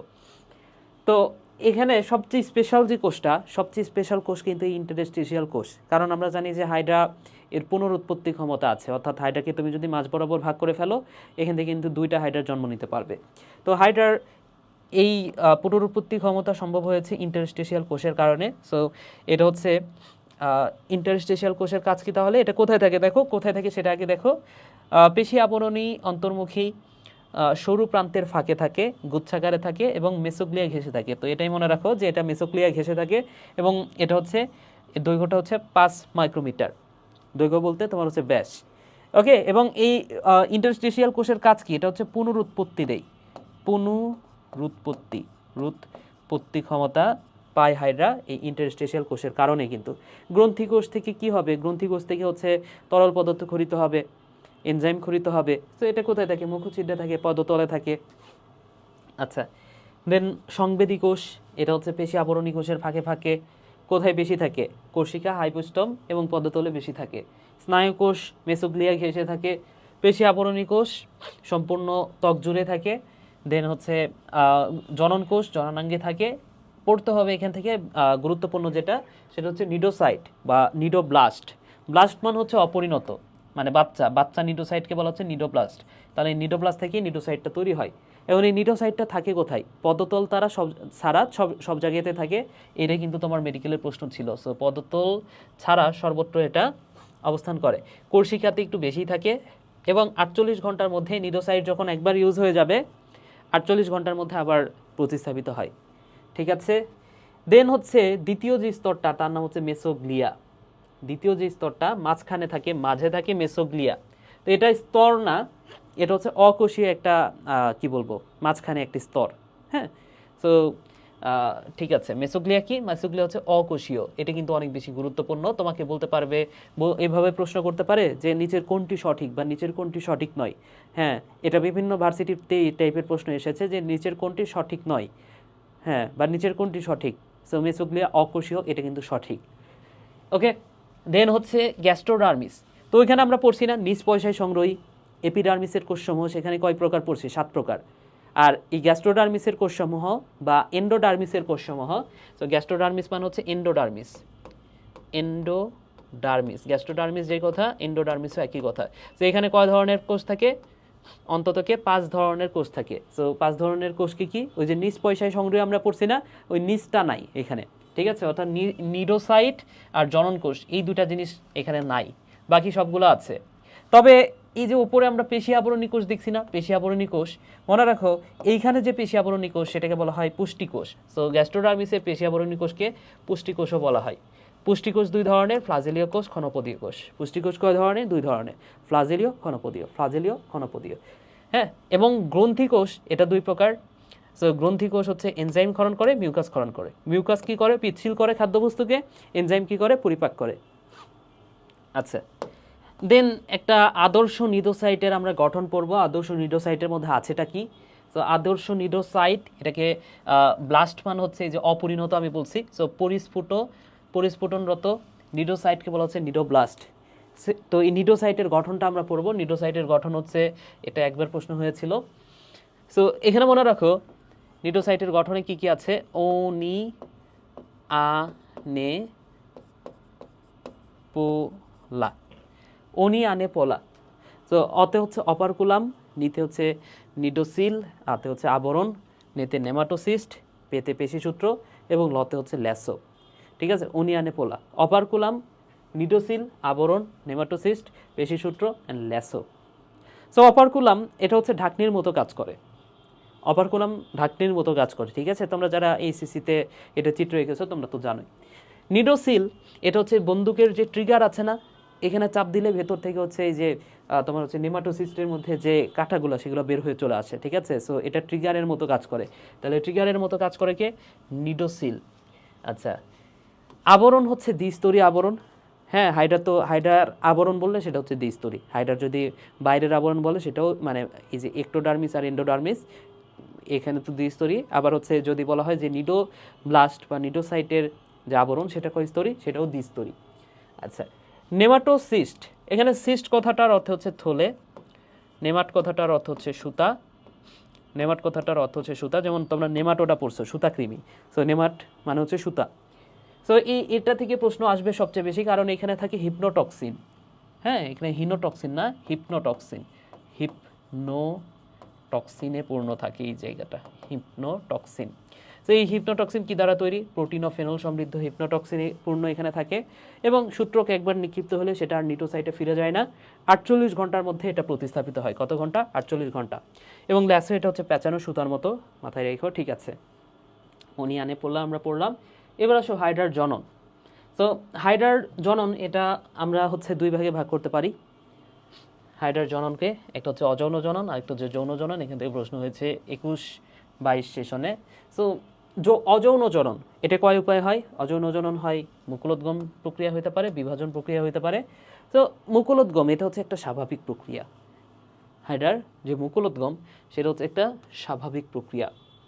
তো এই মুকুলোদ্গমের ফলে কি হয় বলতো? একটা পূর্ণাঙ্গ হাইডা, এই পূর্ণাঙ্গ হাইডার দেহ থেকে একটা ছোট্ট মুকুল বের হয় এবং সেটা আস্তে আস্তে বড় হতে হতে পূর্ণ একটা হাইডার পরিণত হয়। তো এটা হচ্ছে স্বাভাবিক প্রক্রিয়া। তাহলে হাইডার স্বাভাবিক জনন প্রক্রিয়া, অযৌন জনন প্রক্রিয়া কোনটা? মুকুলোদ্গম। আচ্ছা, এটা সৃষ্টি হতে কতদিন সময় লাগে বলতো? এটা হচ্ছে একদম মাতৃদেহ থেকে তোমার কি বলছে দেখো, মুকুল সৃষ্টি থেকে শুরু করে একদম বিচ্যুত হতে সময় লাগে হচ্ছে 2 থেকে 3 কয় সপ্তাহ? 3 সপ্তাহ সময় লাগে, ঠিক আছে? কতদিন সময় লাগে? একদম মুকুল সৃষ্টি থেকে শুরু করে। আর যদি বলা হয় একটি মুকুলোদ্গম সম্পন্ন হইতে কতদিন লাগে? মুকুলোদ্গম সম্পন্ন হইতে মাত্র 2 থেকে 3 দিন লাগে। ওকে, ঠিক আছে। তাহলে এখানে যদি একদম বলে যে একদম মুকুলোদ্গম থেকে শুরু করে একদম পূর্ণাঙ্গ হাইড্রা প্রস্তুতির সময়কাল কতদিন? 3 সপ্তাহ সময় লাগে। আর যদি শুধুমাত্র মুকুলোদ্গম সম্পন্ন হতে কতদিন? 2 থেকে 3 দিন। আচ্ছা, বিভাজন প্রক্রিয়া এটা হচ্ছে অনুদৈর্ঘ্য হতে পারে, যেমন হাইড্রার যদি এই বরাবর হয় তার মানে কি অনুপ্রস্থ, এই বরাবর যদি কেটে যায় হাইড্রা তাহলে সেখানে 2টা হাইড্রা তৈরি হবে, সেটাকে বলা হচ্ছে অনুপ্রস্থ। তো এটা কিন্তু স্বাভাবিক না, বিভাজন যেটা এটা কিন্তু স্বাভাবিক না, এটা হচ্ছে স্বাভাবিক, কিন্তু এটা স্বাভাবিক নয়, এটা স্বাভাবিক নয় আসলে, ঠিক আছে? কারণ হাইড্রা তো নর্মালি কেটে যায় না অটোমেটিক, যদি কেউ কেটে ফেলে তাহলে তো এটা অস্বাভাবিকভাবে হইল, তাই না? আচ্ছা, এখন যৌন জনন এটা হচ্ছে 3টা ধাপে হয়, 3টা স্টেপে হয়। ফার্স্টে কি করে বলতো? একটা জননাঙ্গ সৃষ্টি করে, দেন নিষেক ঘটবে, পরিস্ফুটন ঘটবে, এটাই। তাহলে ফার্স্টে কি হবে বলতো? জননকোষ তৈরি করবে বা জননাঙ্গ সৃষ্টি করবে, দিন নিষেক হবে, তারপরে পরিস্ফুটন হবে সেই প্রাণীটার বা হাইড্রার। তো জননাঙ্গ আসলে কি? জননাঙ্গ হচ্ছে শুক্রাশয় আর ডিম্বাশয়, তাই কি না? সো এখান থেকে মনে রাখো, শুক্রাশয়টা একটু উপরের দিকে থাকে, শুক্রাশয়টা একটু উপরের দিকে থাকে, হ্যাঁ, আর ডিম্বাশয়টা একটু নিচে থাকে, ঠিক আছে? এবং নিষেক হয় কত ঘন্টার মধ্যে? সো এই শুক্রাশয়ের মধ্যে শুক্রাণু তৈরি হবে, ডিম্বাশয়ের মধ্যে ডিম্বাণু তৈরি হবে এবং 24 থেকে 48 ঘন্টার মধ্যে এই শুক্রাণু আর ডিম্বাণু মিলিত হয়ে কি তৈরি করবে বলতো? নিষেক করবে, ঠিক আছে? এবং পরিস্ফুটনের ধাপগুলো কি? মরুলা হবে, ব্লাস্টুলা হবে, গ্যাস্ট্রুলা হবে, সিস্ট হবে এবং দেন হচ্ছে হাইড্রুলা হয়, ঠিক আছে? তো এই গ্যাস্ট্রুলাকে বলা হচ্ছে স্টেরিও গ্যাস্ট্রুলা। কেন? কারণ মাতৃদেহের সাথে সংযুক্ত গ্যাস্ট্রুলা, ঠিক আছে? অর্থাৎ এটা হচ্ছে একটা হাইড্রা, এখানে তো হচ্ছে ডিম্বাশয়, তাই কি না? তো যখন একটা শুক্রাণু অন্য একটা হাইড্রা থেকে, এটা হচ্ছে একটা হাইড্রার থেকে শুক্রাণু, সেই শুক্রাণুটা যখন এসে ডিম্বাশয়ে যুক্ত হয় তখন এইখান থেকে কিন্তু একটা নতুন হাইড্রা আস্তে আস্তে জন্ম নিতে থাকে, ঠিক আছে? তাহলে দেখো তো এইখানে যে গ্যাস্ট্রুলা, মানে এই যে মরুলা হচ্ছে, এখানে মরুলা হচ্ছে, ব্লাস্টুলা হচ্ছে, গ্যাস্ট্রুলা হচ্ছে। সো এই গ্যাস্ট্রুলা এটা কিন্তু কার সাথে যুক্ত আছে? দেখো, মাতৃদেহের সাথে কিন্তু যুক্ত আছে। তো এটাকে বলা হচ্ছে স্টেরিও গ্যাস্ট্রুলা, এটা একটু মাথায় রাখো। দেন সিস্ট হবে, দেন হচ্ছে হাইড্রুলা হবে, ক্লিয়ার? আচ্ছা, এখন আরেকটা কথা মনে রাখো, দেখো হাইড্রা, এটা হচ্ছে হাইড্রা, এখানে শুক্রাশয় আছে, ডিম্বাশয় আছে। তো তার মানে কি? হাইড্রা হচ্ছে উভলিঙ্গ, কারণ এখানে শুক্রাশয় ডিম্বাশয় দুইটাই আছে। কিন্তু মনে রাখো, উভলিঙ্গ প্রাণীদের কিন্তু অনেক সময় স্বনিষেক হয়, কিন্তু হাইড্রাতে স্বনিষেক হয় না। সো এরা উভলিঙ্গ হলেও স্বনিষেক হয় না, উভলিঙ্গ হলেও স্বনিষেক হয় না, এই কথাটা ভাইয়া মাথায় রাখতে হবে, ঠিক আছে? দেন আসো আরও একটা টপিক, সেটা হচ্ছে হাইড্রার চলন। দেখো, হাইড্রার চলন মেডিকেল পরীক্ষার জন্য কত গুরুত্বপূর্ণ না? অনেক গুরুত্ব দিয়ে আমরা মেডিকেল ভর্তি পরীক্ষায় হাইড্রার চলনটা শিখি, কিন্তু ঢাকা ভার্সিটির জন্য এত বেশি গুরুত্বপূর্ণ না, কারণ ঢাকা ভার্সিটিতে প্রশ্ন হয় নাই বললেই চলে, মাত্র 1 বছর প্রশ্ন হয়েছে, তাও আবার 10 বছর আগে। সো হাইড্রার চলন এটা হচ্ছে 10 প্রকার। কি চলন আছে? লুপিং বা লম্বা দূরত্বের চলন, লতে লুপিং, লতে লম্বা দূরত্বের চলন। সো এটাকে শুয়োপোকার চলনও বলতে পারো, ক্যাটারপিলার লার্ভার মতো চলনও বলতে পারো। এখন এইখানে এটার আরেকটা নাম হচ্ছে হামাগুড়ি দিয়ে যেহেতু চলে, সো হামাগুড়ি চলনও বলতে পারো এটাকে, ঠিক আছে? তো একটি হামাগুড়িতে দেহের অপেক্ষা কম দূরত্ব অতিক্রম করে, একটা দেহের দৈর্ঘ্য যতটুকু, সেই দেহের দৈর্ঘ্যের চেয়েও কম দূরত্ব অতিক্রম করে একটা হাইড্রা, ঠিক আছে? প্রায় অর্ধেক দূরত্ব অতিক্রম করে। সো এই হামাগুড়িতে একটি লুপ গঠিত হয় এবং মন্থর গতিতে চলে হাইড্রা। তাহলে হামাগুড়ি চলনে খুব ধীর গতির চলন, ঠিক আছে? যেহেতু তুমি লম্বা পথ যাবা, তুমি একটা জিনিস চিন্তা করো তো, তুমি যখন কাছাকাছি কোথাও যাও সেখানে কি দৌড় মেরে চলে যেতে পারো না? কাছে যাচ্ছ, সমস্যাটা তো নাই। অনেক দূরে যাচ্ছ, তখন কি তুমি দৌড়ায় খুব দ্রুত যাইতে পারবা, নাকি খুব ধীরে গতিতে যাবা? অনেক দূর যাইতে হবে তোমার। সো হাইড্রা যখন লম্বা দূরত্বের চলন, সেটা কিন্তু মন্থর চলন, ধীর গতির চলন, ওকে? সমারসল্টিং মনে রাখো সাধারণ ও দ্রুত চলন। সমারসল্টিং এটা হচ্ছে সাধারণ ও দ্রুত চলন। সো এটার আরেকটা নাম হচ্ছে ডিগবাজি চলন, ঠিক আছে? এই যে সমারসল্টিং, সাধারণ ও দ্রুত চলন, এটা কিন্তু পরীক্ষায় আসছিল। আচ্ছা, এটা হচ্ছে অ্যাক্রোব্যাটের মতো চলন। দেন হচ্ছে এটি ডিগবাজিতে দেহের দৈর্ঘ্যের দ্বিগুণ দূরত্ব অতিক্রম করে। দেহের দৈর্ঘ্যের কত গুণ দূরত্ব অতিক্রম করে? দ্বিগুণ দূরত্ব অতিক্রম করে। এবং একটি ডিগবাজিতে কয়টা লুপ সৃষ্টি হয়? 2টা লুপ সৃষ্টি হয়, ঠিক আছে? আচ্ছা, দেন গ্লাইডিং বা অ্যামিবয়েড চলন বা পদচাকতির মাধ্যমে চলন, এটা সবচেয়ে ধীর গতির চলন, সবচেয়ে ধীর গতির চলন, এবং এখানে ক্ষণপথ সৃষ্টি করে এটা চলাচল করে। তাহলে অ্যামিবয়েড চলন এটা কিন্তু পাদচাকতির মাধ্যমে হয়, এই কথাটা গুরুত্বপূর্ণ, ঠিক আছে? পাদচাকতির মাধ্যমে চলন হয় কোনটা? সেটা হচ্ছে অ্যামিবয়েড চলন বা গ্লাইডিং। সাঁতার, হাইডার কোষিকা আছে, সাঁতার কাটতে পারবে, ঠিক আছে? হেসরানো বা ক্রাউলিং বা হামাগুড়ি, ঠিক আছে? আরোহণ অবরোহণের মাধ্যমে চলন। সো তোমাকে যদি বলে যে আরোহণ অবরোহণের মাধ্যমে চলন কোনটা, সেটা হচ্ছে ক্রাউলিং বা হেসরানো। হাঁটা বা নতমুখী চলন, সো হাইডার যদি কোষিকার মাধ্যমে হাঁটে তার মুখটা তো নিচের দিকে থাকবে, তাই না? সো এটাকে বলা হচ্ছে নতমুখী চলন। দেন দেহের সংকোচন প্রসারণ করলেও চলন হয়। ক্রমসংকোচনের ফলে সাপের মতো এক ধরনের চলন দেখা যায়। ভাষা, হাইডা হচ্ছে গ্যাসীয় বুদবুদ সৃষ্টি করে পানির উপরে ভেসে থাকে, তাহলে বুদবুদ সৃষ্টি করে হাইড্রার কোন চলন সংঘটিত হয়? ভাষা। এবং আরেকটা আছে ডুবা, ঠিক আছে? আরেকটা আছে ডুবা। আরোহণ একটা দেখো সংকোচনের মাধ্যমে স্থান পরিবর্তন করে, যাই হোক এটা এত বেশি গুরুত্বপূর্ণ না। 11 নম্বর লিখে নাও ডুবা। সো হাইড্রা যদি পানির মধ্যে ডুবে চলে যায়, হাইড্রা যদি পানির মধ্যে ডুবে চলে যায় তাহলে সেটাকে আমি বলবো ডুবা। এখন এই ডুবা তো হাইড্রা ইচ্ছা করে কি ডুবে যাবে? হ্যাঁ, হাইড্রা হচ্ছে ধরে নাও যে বুদবুদ সৃষ্টি করে ভেসে আছে, এখন আস্তে আস্তে যদি হাইড্রা নিচের দিকে তলায় যায়, সেটা তো হাইড্রা চায় না যে আমি নিচের দিকে একবারে তলায় যাই। সো এটাকে হাইড্রার অনিচ্ছাকৃত চলন বলা যায়, ঠিক আছে? সো এই ডুবা এটা কিন্তু ইচ্ছা করে হাইড্রা চলে না, এটা হচ্ছে অনিচ্ছাকৃত চলন, অটোমেটিক নিচের দিকে তলায় যাচ্ছে। এটা হচ্ছে অনিচ্ছাকৃত চলন, অনিচ্ছাকৃত চলন, ঠিক আছে? আচ্ছা, এবার আসো আমরা ঘাস ফড়িংয়ে চলে যাই। ঘাস ফড়িং। সো ঘাস ফড়িং সম্পর্কে যে কথাগুলো মনে রাখবা, ঘাস ফড়িংয়ের মুখপাঙ্গ আমাদের ফার্স্টে পড়তে হবে। ঘাস ফড়িংয়ের একটা মুখের ভেতরে কী কী আছে সেটা আমাদের জানতে হবে। সো ঘাস ফড়িংয়ের মুখপাঙ্গ যেটা হচ্ছে চর্বণ উপযোগী। চর্বণ মানে কি? ঘাস ফড়িং দেখো তো যে কোনো জিনিস, যে কোনো খাবার চাবায় চাবায় খায়, তো এটাকে বলা হচ্ছে চর্বণ উপযোগী। তাহলে ঘাস ফড়িংয়ের যে মুখপাঙ্গ সেটি কিন্তু চাবানোর জন্য উপযোগী, বা কামড়ায় কামড়ায় খায়, কামড়ানোর জন্য উপযোগী, বা ম্যান্ডিবুলেট, এই কথাটা মাথায় রেখো। সো ঘাস ফড়িংয়ের মুখপাঙ্গ এটা হচ্ছে ম্যান্ডিবুলেট, অর্থাৎ চাবায় চাবায় খাইতে পারে। সো মুখপাঙ্গের মধ্যে আছে কি কি দেখো, মুখপাঙ্গের মধ্যে আছে হচ্ছে এভাবে পড়তে পারো যে হাই লালা মামা, আমার সাথে বলো হাই লালা মামা। অর্থাৎ হাই মানে হচ্ছে হাইপোফ্যারিংস, লা মানে হচ্ছে ল্যাব্রাম ল্যাবিয়াম, তাহলে ল্যাব্রাম ল্যাবিয়াম, মা মানে হচ্ছে ম্যাক্সিলা ম্যান্ডিবল, তাহলে হাই লালা মামা, ঠিক আছে? তো এগুলো কোথায় থাকে সেটা আমি একটু দেখাই দিই। দেখো, সবার উপরে থাকে ল্যাব্রাম, ল্যাব্রাম, সবার নিচে থাকে ল্যাবিয়াম, লা লা, ল্যাব্রাম ল্যাবিয়াম, তারপরে এই দুই পাশে দিব মামা, ঠিক আছে? অর্থাৎ ওপরে থাকে ম্যান্ডিবল, ম্যান্ডিবল, এই পাশেও থাকে ম্যান্ডিবল, অর্থাৎ ম্যান্ডিবলের সংখ্যা হচ্ছে 2টা, ম্যান্ডিবল হচ্ছে 2টা, নিচে থাকে ম্যাক্সিলা, তাহলে মামা ম্যাক্সিলা, ম্যাক্সিলা, এই পাশেও থাকে ম্যাক্সিলা, ম্যাক্সিলা, ঠিক আছে? এবং একদম ভেতরের দিকে থাকে হাইপোফ্যারিংস, হাইপোফ্যারিংস থাকে ভেতরের দিকে, হাইপোফ্যারিংস, ফ্যারিংস, ওকে? তাহলে দেখো এখানে কি কি আছে, দেখো এখানে আছে ভাইয়া, এখানে হচ্ছে ল্যাব্রাম, ল্যাব্রাম থেকে ম্যান্ডিবলে যায়, ম্যান্ডিবল থেকে ম্যাক্সিলায় যায়, ম্যাক্সিলা থেকে যায় ল্যাবিয়ামে, এবং ল্যাবিয়াম থেকে সবশেষে যাচ্ছে হচ্ছে হাইপোফ্যারিংসে, ঠিক আছে? তো এইভাবে মনে রাখতে পারো, উপরে লা, নিচেও লা, তারপর হচ্ছে ম্যান্ডিবল ম্যাক্সিলা। দেখো আমাদের ম্যান্ডিবলটা নিচের দিকে, কিন্তু ঘাস ফড়িংয়ের ম্যান্ডিবলটা উপরের দিকে।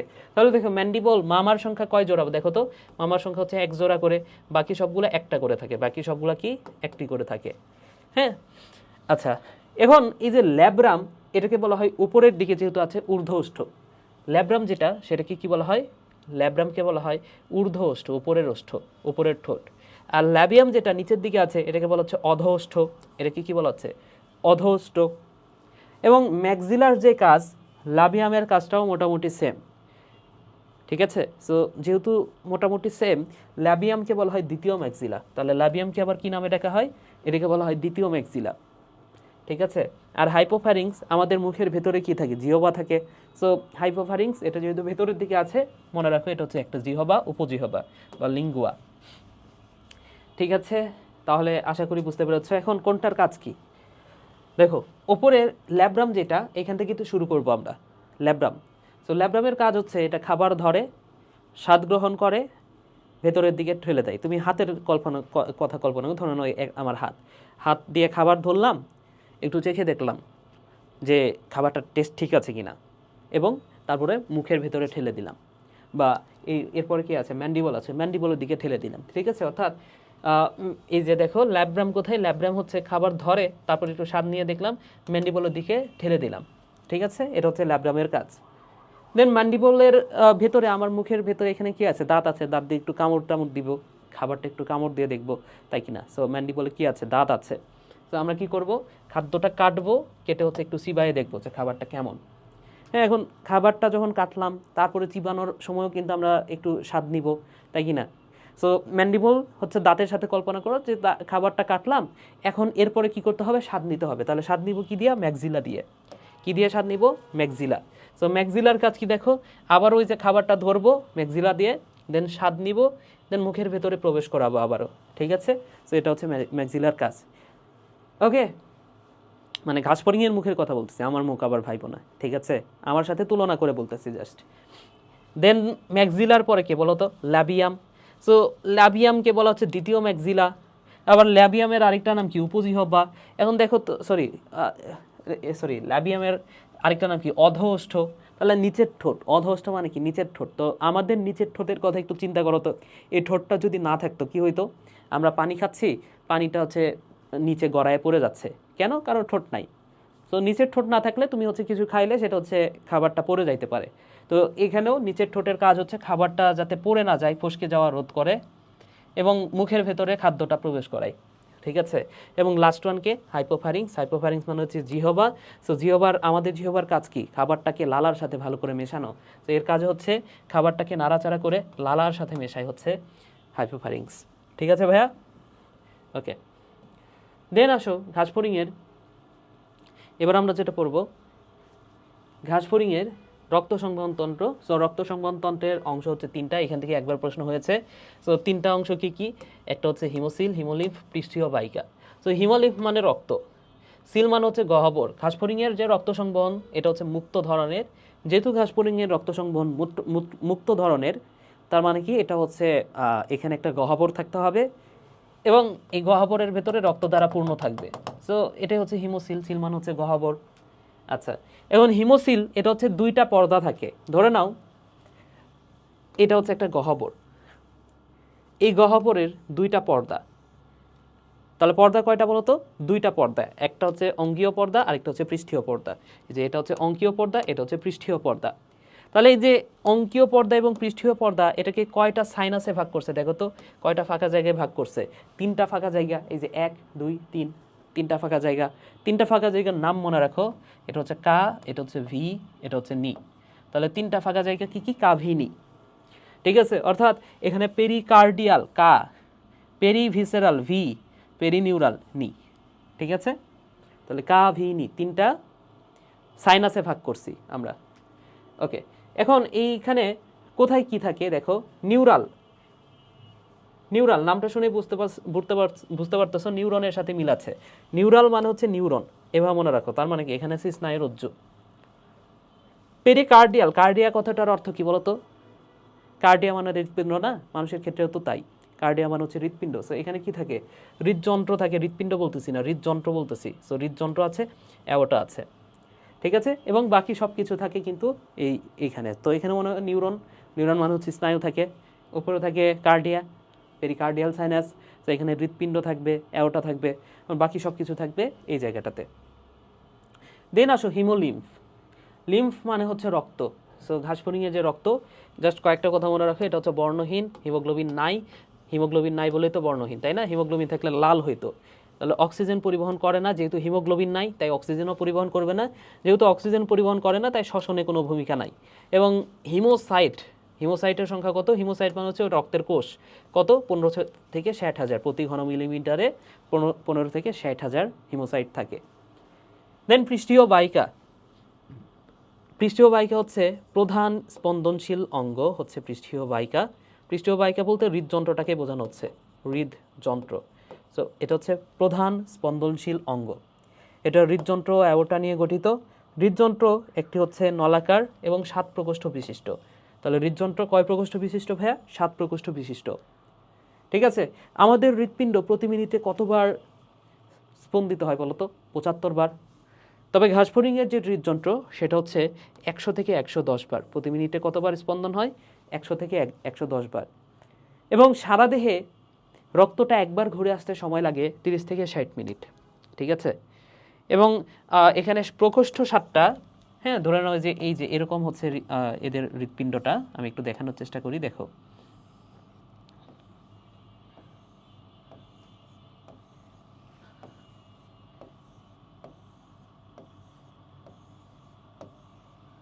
ঠিক আছে, সো 2, 4, 6 আরেকটা লাগবে।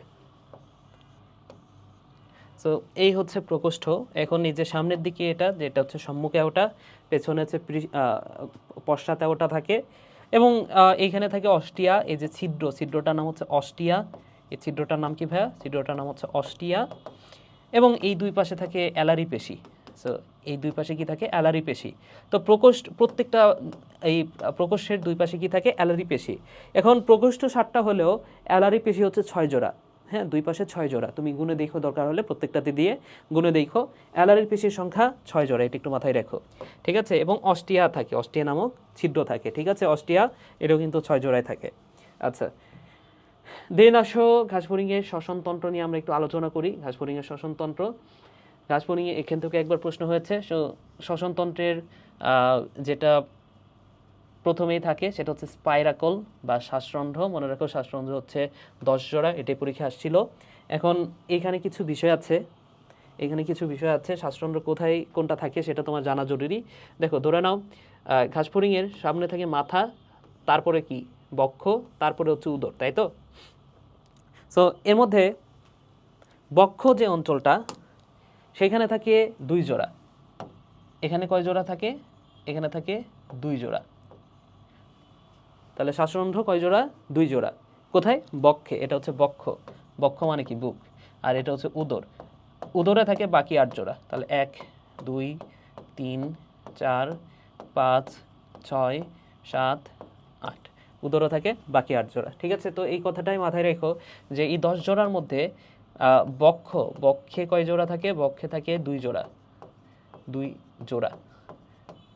আর উদরে কয় জোড়া থাকে? উদর থাকে 8 জোড়া। এখন এর মধ্যে এই যে প্রথম যে 4 জোড়া, এর মধ্যে প্রথম 4 জোড়া হচ্ছে প্রশ্বাসী। আর বাকি যে 6 জোড়া এরা হচ্ছে নিঃশ্বাসী। প্রথম 4 জোড়া হচ্ছে প্রশ্বাসী, বাকি 6 জোড়া হচ্ছে নিঃশ্বাসী। তাহলে প্রথম 4 জোড়া হচ্ছে প্রশ্বাসী, বাকি 6 জোড়া নিঃশ্বাসী। তাহলে এই শ্বাস ত্যাগ আর শ্বাস গ্রহণ করাই হচ্ছে এটার প্রধান কাজ। এখন দ্বিতীয় অংশটা হচ্ছে ট্রাকিয়া বা শ্বাসনালী বা বায়ুনলী। এখান থেকে যেটা মনে রাখবা সেটা হচ্ছে এটাই প্রধান অঙ্গ। তাহলে শ্বসনতন্ত্রের প্রধান অঙ্গ কোনটা? সেটা হচ্ছে ট্রাকিয়া বা শ্বাসনালী বা বায়ুনালী। ঠিক আছে, এখানে কি থাকে? এটা হচ্ছে স্পাইরাকল থেকে এটার উৎপত্তি হয়। যে স্পাইরাকলের পরের অংশ হচ্ছে এটা। 3 জোড়া অনুদৈর্ঘ্য কাণ্ড থাকে, অসংখ্য অনুপ্রস্থ কাণ্ড থাকে। তাহলে 3 জোড়া অনুদৈর্ঘ্য আর অসংখ্য অনুপ্রস্থ। স্তর হচ্ছে, ভেতরের স্তরটাকে বলা হচ্ছে ইন্টিমা, মধ্যস্থলে থাকে এপিথেলিয়াম, এবং বহিস্থ স্তরে থাকে ভিত্তিঝিল্লি। ঠিক আছে, তাহলে 3টা স্তর।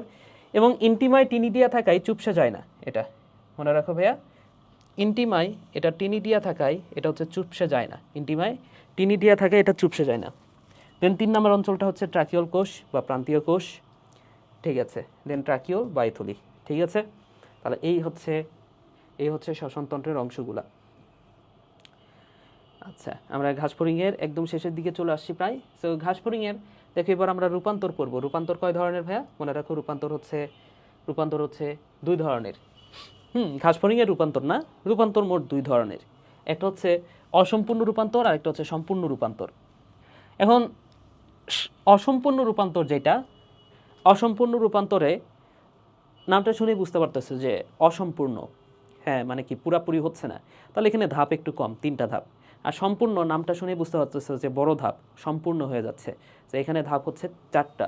তো অসম্পূর্ণ রূপান্তরের ধাপগুলো কি? ডিম, নিম্ফ, পূর্ণাঙ্গ বা ডিম নিম্ফ পূর্ণাঙ্গ, ইমোগো বাদ দাও, ডিম নিম্ফ পূর্ণাঙ্গ, ঠিক আছে।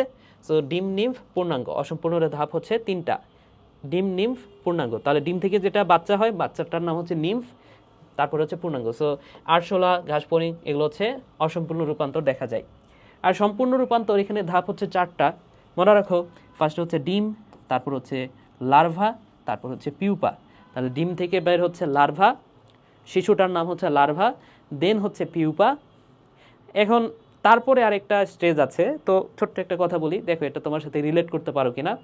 তুমি ছোটোবেলায় ধরে নাও যে কোনো একটা আত্মীয়ের বাসায় গেছিলা, এখন 4-5 বছর পরে তুমি আবার সেই আত্মীয়র বাসায় গেছো, বা ধরে নাও যে কোনো একটা আত্মীয়, তোমার কোনো একটা রিলেটিভ তোমার বাসায় আসছিল তুমি যখন ছোট ছিলা।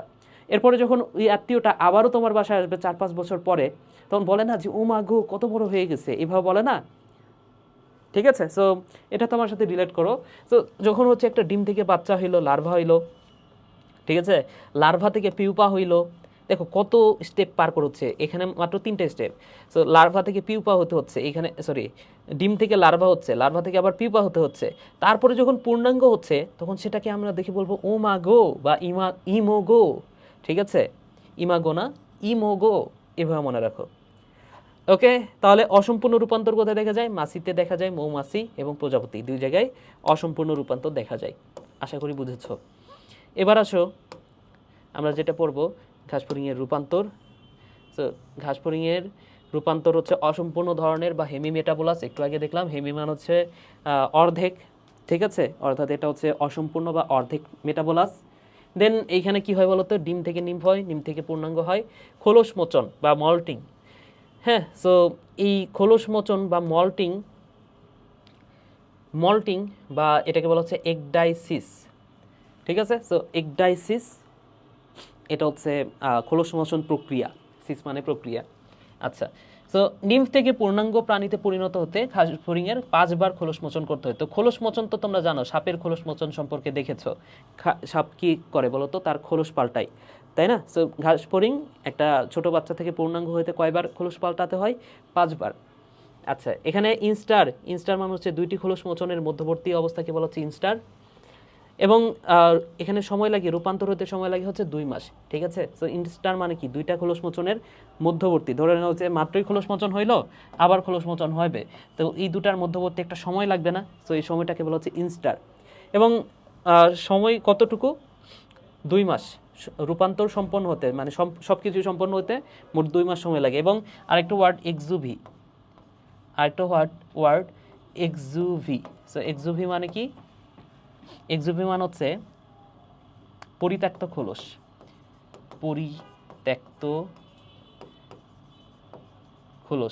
সো পরিত্যক্ত খোলসকে বলা হচ্ছে এক্সুভি। আশা করি বুঝেছো। সো রূপান্তরের হরমোনের ভূমিকা, 4 ধরনের হরমোন এখানে আছে। সো হরমোনগুলা কোথা থেকে খরিত হয় এবং নামগুলা কি সেটা তোমার জানতে হবে। সো অন্তঃক্ষরা গ্রন্থি থেকে কি হরমোন খরিত হচ্ছে, অন্তঃক্ষরা গ্রন্থির নামগুলো আমাদের ফার্স্টে জানতে হবে।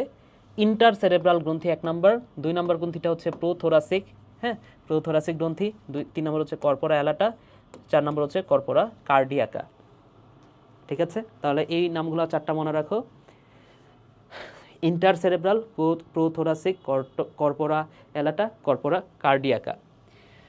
আচ্ছা, এখন এই সেরেব্রাল গ্রন্থি, দেখো আমাদের মস্তিষ্কের একটা অংশ হচ্ছে সেরেব্রাম, তাই না?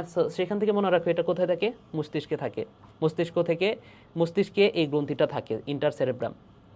দেন থোরাসিক মানে কি? যে থোরাসিক কশেরুকার নাম শুনছো, সো বক্ষ অঞ্চলে কি থাকে? প্রোথোরাসিক। কর্পোরা অ্যালাটা, কর্পোরা কার্ডিয়াকা, এটা হচ্ছে পশ্চাৎ মস্তিষ্কের পাশে, গ্রাসনালীর 2 পাশে, ঠিক আছে। মস্তিষ্কের পশ্চাৎ ভাগে গ্রাসনালীর 2 পাশে এটা থাকে, কর্পোরা কার্ডিয়াকা। তো কোনটা থেকে কি হরমোন খরিত হয় এটা একটু মুখস্থ রাখতে হবে। ইন্টার সেরেব্রাল থেকে প্রোথোরাসিকোট্রপিক হরমোন, ঠিক আছে। সো ইন্টার সেরেব্রাল থেকে প্রোথোরাসিকোট্রপিক হরমোন, যেটাকে বলা হচ্ছে মস্তিষ্ক হরমোন, যেহেতু মস্তিষ্ক থেকে খরিত হচ্ছে মস্তিষ্ক হরমোন। তো প্রোথোরাসিকোট্রপিক হরমোন নামটা শুনে বুঝতে পারতেছো, এটা এই প্রোথোরাসিক নামটা দেখো তো, পরের গ্রন্থিটার নাম কি? পরের গ্রন্থিটার নামই হচ্ছে প্রোথোরাসিক গ্রন্থি। সো প্রোথোরাসিকোট্রপিক হরমোন, ট্রপিক হরমোনের কাজ কি? ট্রপিক হরমোনের কাজ হচ্ছে অন্য একজনকে গিয়ে বলে যে ভাই তুই এখন ওঠ, তোর কাজ করতে হবে, ঠিক আছে? ধরে নাও যে একটা গ্রন্থি সে ঘুমাইতেছে, ধরে নাও আমার বুকে একটা গ্রন্থি আছে, সে ঘুমাইতেছে, সে কাজ করতেছে না। এখন এই বুকে যে গ্রন্থিটা আছে তাকে যদি তুমি নির্দেশ করো তখন সে কাজ করবে। এখন নির্দেশটা দিবে কে? মস্তিষ্ক থেকে তাইলে একটা হরমোন উৎপন্ন হয়, সেই হরমোনটার নাম হচ্ছে ট্রপিক হরমোন। সেই হরমোনটা আমার বুকে যাবে, বুকে গিয়ে সেই গ্রন্থিটাকে একটা টোকা দিবে, পোক করবে, দিয়ে বলবে যে ভাই তোমার এখনো কাজ করতে হবে, তুমি ওঠো, এই আর কি বিষয়। তাহলে প্রোথোরাসিক ও ট্রপিক হরমোন এখন যাবে প্রোথোরাসিক গ্রন্থিতে, গিয়ে বলবে যে ভাই তুমি এখন একডাইসন হরমোন ক্ষরণ করো। সো এই যে দেখো একডাইসিস নামটা শুনছো না? একডাইসিস। সো একডাইসিস মানে কি? ওই যে খোলস মোচন। তাহলে খোলস মোচনের যে হরমোন সেটার নাম কি হবে? একডাইসন হরমোন। এক্স্যাক্টলি, খোলস মোচনের একডাইসিসের যে হরমোন সেটা হচ্ছে একডাইসন। তো এই একডাইসন হরমোন, এটার নাম হচ্ছে মোচন হরমোন। এটা কি করে? মল্টিং করে বা একডাইসিস করে, মল্টিং করে বা একডাইসিস নিয়ন্ত্রণ করে। ঠিক আছে? আচ্ছা, মুখে বললাম, লিখে নিও তুমি। আচ্ছা, দেন কর্পোরা অ্যালাটা থেকে গঠিত হচ্ছে juvenile hormone. So juvenile hormone সম্পর্কে মনে রাখো, মশার যে লার্ভা, ড্রেনের মধ্যে কি মশা তৈরি হয় না? মশা ডিম পারে, ওইখানে মশার লার্ভা থাকে। সো তুমি যদি ওইখানে জুভেনাইল হরমোন ক্ষরণ করো, মানে জুভেনাইল হরমোন প্রয়োগ করো ওই ড্রেনের মধ্যে, তাহলে ওই যে মশার লার্ভা সেটা আর কোনো দিন পূর্ণাঙ্গ মশায় পরিণত হতে পারবে না, বুঝছো? ওই লার্ভা অবস্থাতেই থেকে যাবে। সো এই জুভেনাইল হরমোনের কাজ হচ্ছে কোনো একটা জিনিসকে দীর্ঘায়িত করা। ঠিক আছে? যেমন এই কি দশা? নিম্ফ দশা, যেটা নিক্ষ দশা না,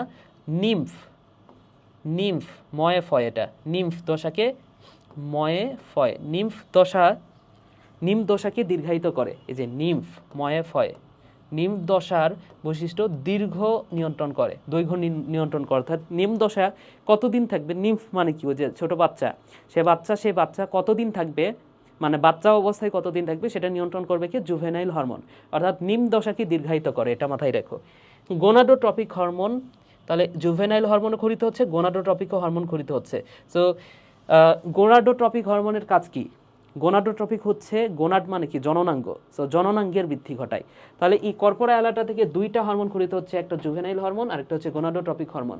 সো জুভেনাইল হরমোন হচ্ছে নিম্ন দশা দীর্ঘায়িত করতেছে, গোনাডোট্রপিক হরমোন হচ্ছে প্রাপ্ত দশায় খরিত হয়, এটার কাজ হচ্ছে জননাঙ্গের বৃদ্ধি ঘটায়। জননাঙ্গ, দেখো একটা ছোট বাচ্চার জননাঙ্গ কি পূর্ণাঙ্গ থাকে না? সে বাচ্চাটা যত আস্তে আস্তে বড় হবে তার জননাঙ্গটা তত পরিপক্ক হবে। তাহলে এটা কে করতেছে? Gonadotropic hormone. আচ্ছা, কর্পোরা কার্ডিয়াকা, এই হরমোনের কাজ কি? এই হরমোন এই গ্রন্থি থেকে কোন হরমোন খরিত হয়? গ্রোথ হরমোন, যেটা বৃদ্ধি করে, হ্যাঁ, জননাঙ্গের পরিণতি ঘটায়। যাই হোক, বৃদ্ধি করে, বুঝতে পারতেছো? গ্রোথ হরমোন, গ্রোথ মানেই তো বৃদ্ধি। তাহলে এইবার আসলে আমরা যেটা পড়বো সেটা হচ্ছে রুই মাছ।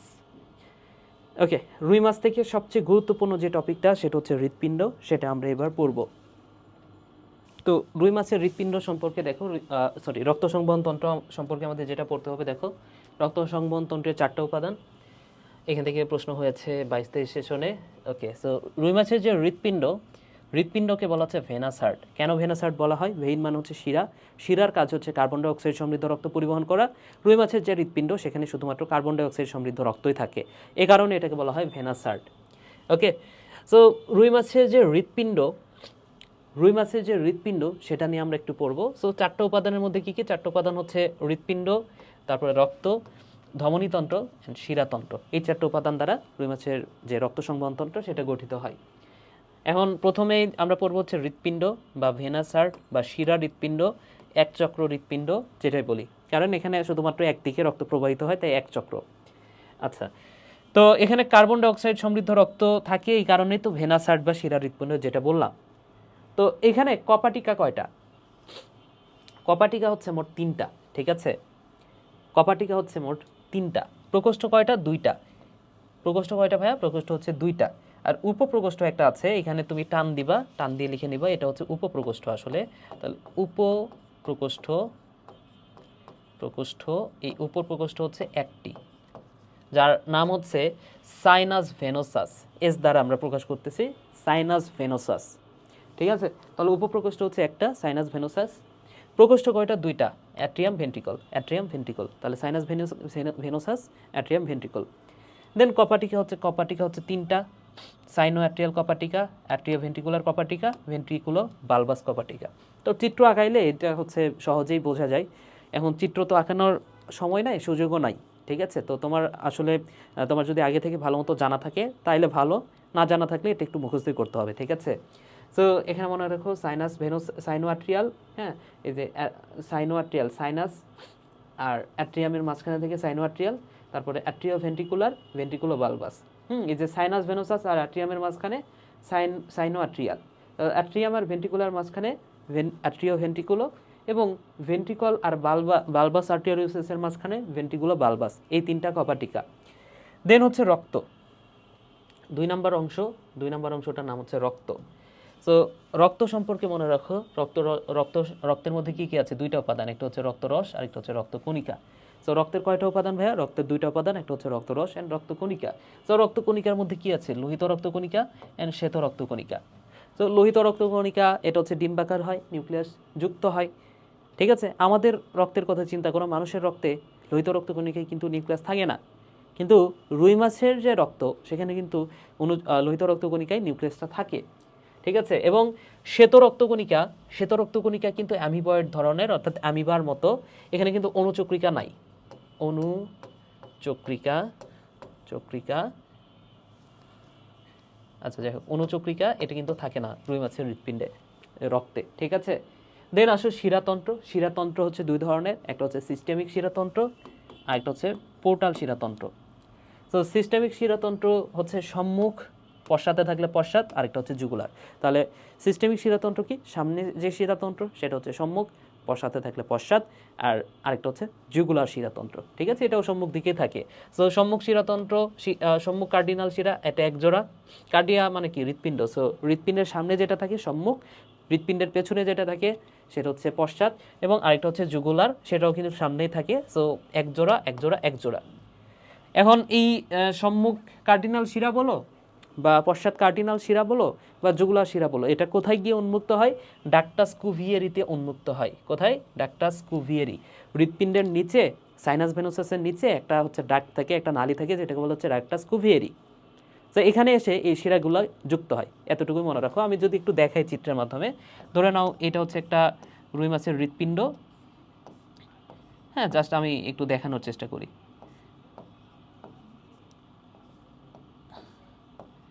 ওকে, তো এখানে এটা হচ্ছে সাইনাস ভেনোসাস, এটা হচ্ছে অ্যাট্রিয়াম, এটা হচ্ছে ভেন্ট্রিকল, দেন হচ্ছে বালবাস আর্টেরিওসাস, এটা হচ্ছে bulbus arteriosus. Okay, so ductus Cuvieri কোনটা? এটা হচ্ছে ডাক্টাস কুভিয়েরি, ঠিক আছে? তাহলে ductus Cuvieri, sinus venosus, atrium, ventricle, bulbus arteriosus, ঠিক আছে? তাহলে এই যে পোর্টাল শিরা, এটা কয় ধরনের? পোর্টাল শিরা হচ্ছে দুই ধরনের, একটা হচ্ছে হেপাটিক পোর্টাল আর একটা হচ্ছে renal portal. So hepatic portal শিরা অ্যান্ড রেনাল পোর্টাল শিরা বা বৃক্কীয় পোর্টাল শিরা। তো মানুষের হেপাটিক পোর্টাল শিরা থাকলেও বৃক্কীয় পোর্টাল শিরা কিন্তু মানুষের থাকে না। তো এটা এভাবে প্রশ্ন করতে যে মানুষের কোনটা নাই, সো এটা কিন্তু মানুষে নাই, রুই মাছের আছে, মানুষের নাই। এটা একটু মাথায় রেখো ভাইয়া।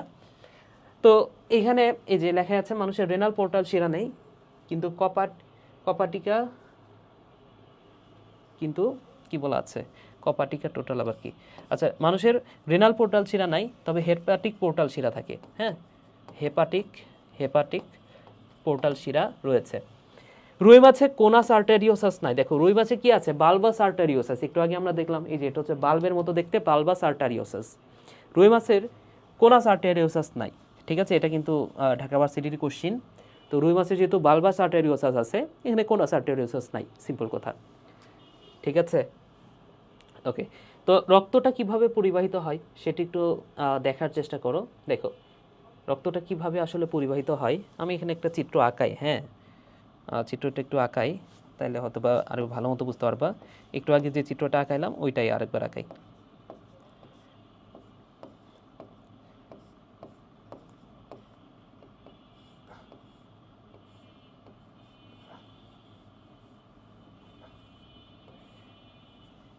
ওকে, দেন এরপরে হচ্ছে ফুলকা, এটা হচ্ছে ফুলকা, উপরের দিকে আরেকটা আছে সিউডোব্রাঙ্ক। তো এগুলো হচ্ছে ফুলকা। ফুলকার পর থেকে আবার শুরু হয়েছে বহির্মুখী ব্রঙ্কিয়াল ধমনী। সো এই যে এটা হচ্ছে বহির্মুখী, বহির্মুখী থেকে অপথ্যালমিকে যায়। ওকে, দেন এরকম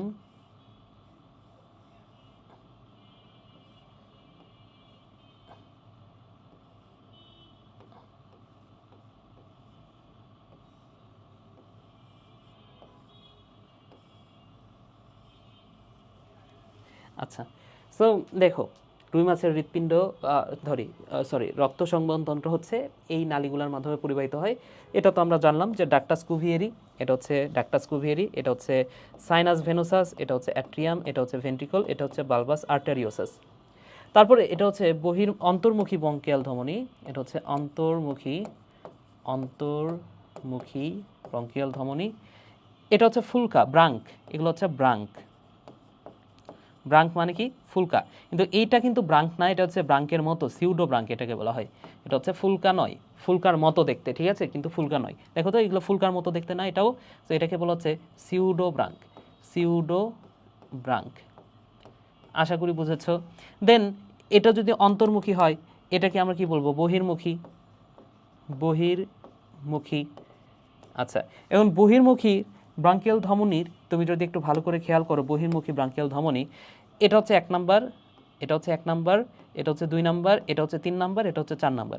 তাহলে দেখো তো 1 2 ঠিকই আছে, কিন্তু 3 আর 4 দুইটা একত্র হয়ে গেছে না? দুইটা একত্র হয়ে গেছে না? সো 3 আর 4 একীভূত হয়ে যায়, এই কথাটা মাথায় রাখো। 1 থেকে যায় চোখে, এই ধমনীটা কোথায় যায়? চোখে যায়, এই কথাটা একটু মাথায় রাখো। সো কোথায় যাচ্ছে? চোখে যাচ্ছে। এটা যায় মাথায়, কোথায় যায়? মাথায় যায়। এই ধমনীটা কোথায় যায়? মাথায় যায়। এবং এটাকে বলা হচ্ছে ল্যাটেরাল অ্যাওর্টা। হ্যাঁ, এই মাথায় যেটা যাচ্ছে তার নাম হচ্ছে ক্যারোটিড ধমনী। এটাকে কি বলা হয়? এটাকে বলা হচ্ছে ক্যারোটিড ধমনী।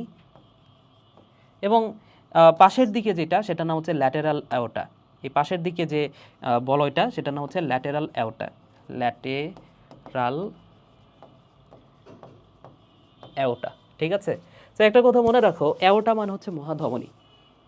এবং ভেন্ট্রাল কথাটার অর্থ হচ্ছে সামনে, ভেন্ট্রাল কথাটার অর্থ হচ্ছে সামনে, সামনে।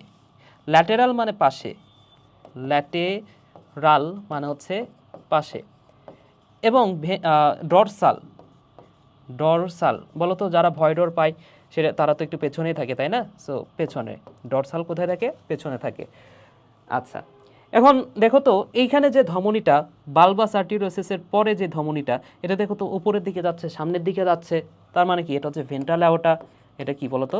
Ventral aorta, aorta. যেটা একটু পাশের দিকে আছে, এটা হচ্ছে সামনের দিকে যাচ্ছে। এই ধমনীটা দেখো তো, এই ধমনীটা, এটা কি পাশের দিকে আছে না? তো এটা কি? Lateral aorta. ল্যাটেরাল মানে হচ্ছে পাশে।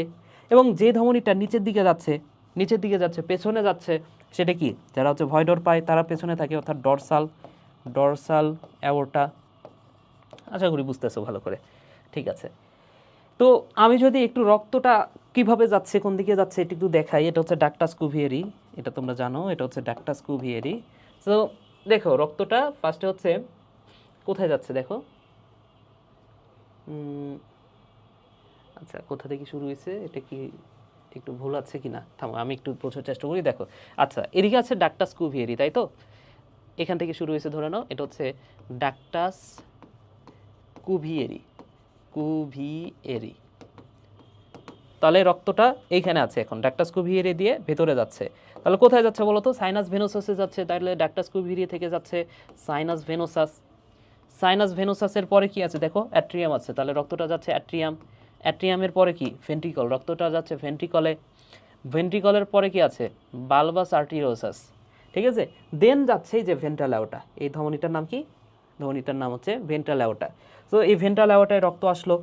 দেন এখানে কি আছে দেখো তো? অন্তর্মুখী ব্রাঙ্কিয়াল ধমনী। তাহলে অন্তর্বাহী বা অন্তর্মুখী ব্রাঙ্কিয়াল ধমনী। হ্যাঁ, ব্রাঙ্কিয়াল না, ব্রাঙ্কিয়াল। অন্তর্মুখী ব্রাঙ্কিয়াল, অন্তর্মুখী ব্রাঙ্কিয়াল ধমনী। সো এটার নাম হচ্ছে অন্তর্মুখী ব্রাঙ্কিয়াল ধমনী, এই 4টা। তারপরে কি? ফুলকা। ফুলকায় রক্ত যাচ্ছে। সো ফুলকা হচ্ছে শ্বসনাঙ্গ। তাহলে কি সমৃদ্ধ রক্ত? এটা কার্বন ডাইঅক্সাইড সমৃদ্ধ রক্ত। এতক্ষণ ধরে যত রক্ত ছিল সব কার্বন ডাইঅক্সাইড সমৃদ্ধ রক্ত। দেন ফুলকায় যাওয়ার পরে 4 জোড়া ফুলকা। ফুলকার সংখ্যা কয় জোড়া? 4 জোড়া। গিয়ে কি হচ্ছে বলতো অক্সিজেন সমৃদ্ধ রক্ত পরিণত হচ্ছে, অর্থাৎ এই পাশে যখন রক্তটা আসবে তখন সেটা অক্সিজেন হয়ে যাবে এবং অক্সিজেন সমৃদ্ধ রক্ত কোথায় যাচ্ছে বলতো ব্রঙ্কিয়াল ধমনীতে যাচ্ছে, বহির্বাহী ব্রঙ্কিয়াল ধমনী, বহির্বাহী ব্রঙ্কিয়াল ধমনী। এখন প্রথম যে বহির্বাহী ব্রঙ্কিয়াল ধমনী, 1 নাম্বার যে বহির্বাহী ব্রঙ্কিয়াল ধমনী, এটা কোথায় রক্ত নিয়ে যাচ্ছে? চোখে। সো অপটিক মানে কি? চোখ। তো এই বহির্বাহী ব্রঙ্কিয়াল ধমনী সেটা অপথ্যালমিক ধমনীতে যাচ্ছে, এটা হচ্ছে প্রথম বহির্বাহী ব্রঙ্কিয়াল ধমনী, সেটা কোথায় যাচ্ছে? অপথ্যালমিক ধমনী হয়ে চোখে যাচ্ছে। তাহলে এই ধমনীটার নাম কি বলতো? চোখে যাচ্ছে যেহেতু অপথ্যালমিক ধমনী, এই কথাটা মাথায় রাখো। অপথ্যালমিক ধমনীর মাধ্যমে কোথায় যাচ্ছে? চোখে যাচ্ছে। আচ্ছা, এখন বহির্বাহী ব্রঙ্কিয়াল ধমনী আমরা দেখলাম 3 আর 4 একীভূত হয়ে যাচ্ছে, এটাও একটা কথা। দেন আসো এই ব্রঙ্কিয়াল ধমনী, এটাও কয় জোড়া? এটাও 4 জোড়া। দেন আসো ল্যাটেরাল অ্যাওর্টা। তাহলে এই যে এই পাশের যে অ্যাওর্টা সেটার নাম কি? Lateral aorta. এবং ল্যাটেরাল অ্যাওর্টার উপরের দিকে একটা ধমনী যেটা মাথায় রক্ত নিয়ে যাচ্ছে, এটার নাম কি? ক্যারোটিড ধমনী। তাহলে উপরের দিকে কি আছে? ক্যারোটিড ধমনী আছে, যেটা মস্তিষ্কে রক্ত নিয়ে যায়, ঠিক আছে, অক্সিজেন সমৃদ্ধ রক্ত। এখন এই যে ল্যাটেরাল অ্যাওর্টা আর ক্যারোটিড ধমনী, হ্যাঁ, এটা পরবর্তীতে গিয়ে নিচের দিকে যখন চলে আসে সেটাকে কি বলা হচ্ছে? Dorsal aorta. আচ্ছা, এতটুকু বুঝছো আশা করি। এখন যে বিষয়টা, আচ্ছা ল্যাটেরাল অ্যাওর্টা কয়টা? 2টা, একটা 2টা ল্যাটেরাল অ্যাওর্টা, সরি হ্যাঁ ল্যাটেরাল অ্যাওর্টা, এই যে একটা, এই যে একটা, 2টা, ঠিক আছে। আচ্ছা, ক্যারোটিড ধমনী এটা মস্তিষ্কে রক্ত নিয়ে যাচ্ছে এবং তারপরে তো ডরসাল, ডরলাস না, ডরসাল, ডরসাল, ডরসাল অ্যাওর্টা। ওকে, সো দেখো এরপরে কি হচ্ছে বলো তো ভাইয়া। আচ্ছা, এখন এটা তো শেষ হইলো, এদিক দিয়ে রক্ত সারা দেহে চলে যাবে। এখন কোনটা, এই দিক দিয়ে সারা দেহে রক্ত কোথায় যাবে সেটা আমরা পড়বো। এদিক দিয়ে সারা দেহে রক্ত যাবে আমরা বুঝলাম, কিন্তু কোথায় যাবে? যাবে হচ্ছে, তাহলে দেখো এই হৃৎপিণ্ডে রক্ত নিয়ে যাবে কে? বা বক্ষ, বুকে, বক্ষে রক্ত নিয়ে যাবে কে? তাহলে এদিক দিয়ে সারা দেহে রক্ত এখন যাবে। এদিক দিয়ে গেছে চোখে, এদিক দিয়ে গেছে মাথায়, তাহলে এই পেছন দিয়ে সারা দেহের লেজ বা বক্ষ বা যা কিছু আছে সব জায়গাতে রক্ত যাবে। তাহলে দেখো সাবক্লেভিয়ান ধমনী সেটা নিয়ে যাবে বক্ষে। সো সাব নামের মধ্যে ব আছে, বক্ষ ব আছে, ঠিক আছে। তারপরে হচ্ছে এখানে উল্টাপাল্টা করে ফেলছে, যাই হোক তুমি হচ্ছে একটা কাজ করো ভাইয়া, তাহলে এখানে যেহেতু উল্টা করে ফেলছে, এইখানে লিখো সাবক্লেভিয়ান ধমনী। এটা হচ্ছে সাবক্লেভিয়ান ধমনী, ক্লাভিয়ান ধমনী। সাবক্লেভিয়ান ধমনী কোথায় রক্ত নিয়ে যাবে? বক্ষে রক্ত নিয়ে যাবে। কোথায় রক্ত নিয়ে যাবে? বক্ষে রক্ত নিয়ে যাবে, ঠিক আছে। রেনাল ধমনী কোথায় রক্ত নিয়ে যাবে? রেনাল মানে হচ্ছে বৃক্ক, বৃক্কে রক্ত নিয়ে যাবে। দেন প্যারাইটাল ধমনী, পথে প্যারাইটাল, পথে মনে রাখো প্রাচীরে রক্ত নিয়ে যাবে। সিলিয়াক্কো মেসেন্টারিক ধমনী কোথায় রক্ত নিয়ে যাবে? পৌষ্টিক নালীতে রক্ত নিয়ে যাবে। দেন শ্রোণী অঞ্চলে কি নিয়ে যাবে? ইলিয়াক ধমনী নিয়ে যাবে। ইলিয়াক ধমনী, এটা উল্টাপাল্টা করছে একটু, যাই হোক তুমি একটু বোঝার চেষ্টা করো। ইলিয়াক ধমনী, ইলিয়াক ধমনীটা এই পাশে লিখে নিয়ে দরকার হলে। তো ইলিয়াক ধমনী কোথায় নিয়ে যাবে? শ্রোণী অঞ্চলে নিয়ে যাবে। কডাল ধমনী, কডাল ধমনী লতে লেজ, লেজে রক্ত নিয়ে যাবে। কডাল ধমনী লেজে রক্ত নিয়ে যাবে, এই কথা একটু মাথায় রেখো, ঠিক আছে ভাইয়া। ওকে, আচ্ছা এখান থেকে আরেকটা কথা তোমার মাথায় রাখতে হবে, সেটা হচ্ছে যে ক্যারোটিড ধমনী আর ল্যাটেরাল অ্যাওর্টা এই দুটা মিলে দেখো তো একটা গোল, একটা হচ্ছে বলয় তৈরি করছে না? কি কি? ক্যারোটিড ধমনী আর ল্যাটেরাল অ্যাওর্টা মিলে একটা বলয় তৈরি করছে। এখন যেহেতু একটা সার্কেলের মতো বলয় তৈরি করছে, সার্কেল তৈরি করছে একটা, এটাকে বলা হয় সার্কিউলাস সেফালিকাস। তাহলে এই যে ল্যাটেরাল অ্যাওর্টা আর ক্যারোটিড ধমনী, এটাকে বলা হচ্ছে সার্কিউলাস সেফালিকাস বা ধমনী বলয়। আশা করি বুঝেছো। ওকে, তাহলে মিশাই দিচ্ছি, তোমরা হচ্ছে খাতায় তুলে নিবা বা যে কোনো উপায়ে তুলে নিবা এটা। দেন আসো বায়ুথলি বা পটকা, এখান থেকে গত বছর প্রশ্ন হয়েছে, এটা কিন্তু পড়তে হবে। তো বায়ুথলি বা পটকা বা সাঁতার থলি যেটাই বলি, এখানে এখানে হচ্ছে নিউম্যাটিক নালী দ্বারা এটা অন্য নালীর সাথে যুক্ত থাকে। সো নালীটার নাম কি? নিউম্যাটিক নালী। এই নিউম্যাটিক নালী দ্বারা কার সাথে যুক্ত থাকে? অন্য নালীর সাথে যুক্ত থাকে। এটা কিন্তু পরীক্ষায় এসেছিল এবং এটা অনেক গুরুত্বপূর্ণ। হ্যাঁ, এখন এই নিউম্যাটিক নালী যাদের আছে তাদেরকে বলা হয় ফাইসোস্টমি। কি বলা হয় তাদেরকে বলো তো? তাদেরকে বলা হচ্ছে ফাইসোস্টমি, ঠিক আছে। এই নিউম্যাটিক নালী এটা যদি থাকলে সেই মাছটাকে কি বলা হয়? ফাইসোস্টমি বলা হয়। থাকলে ফাইসোস্টমি বলা হয়। আর যদি না থাকে, এই নালীটা যদি না থাকলে সেটাকে বলা হয় ফাইসোক্রিস্টি। ফাইসোক্রিস্টি,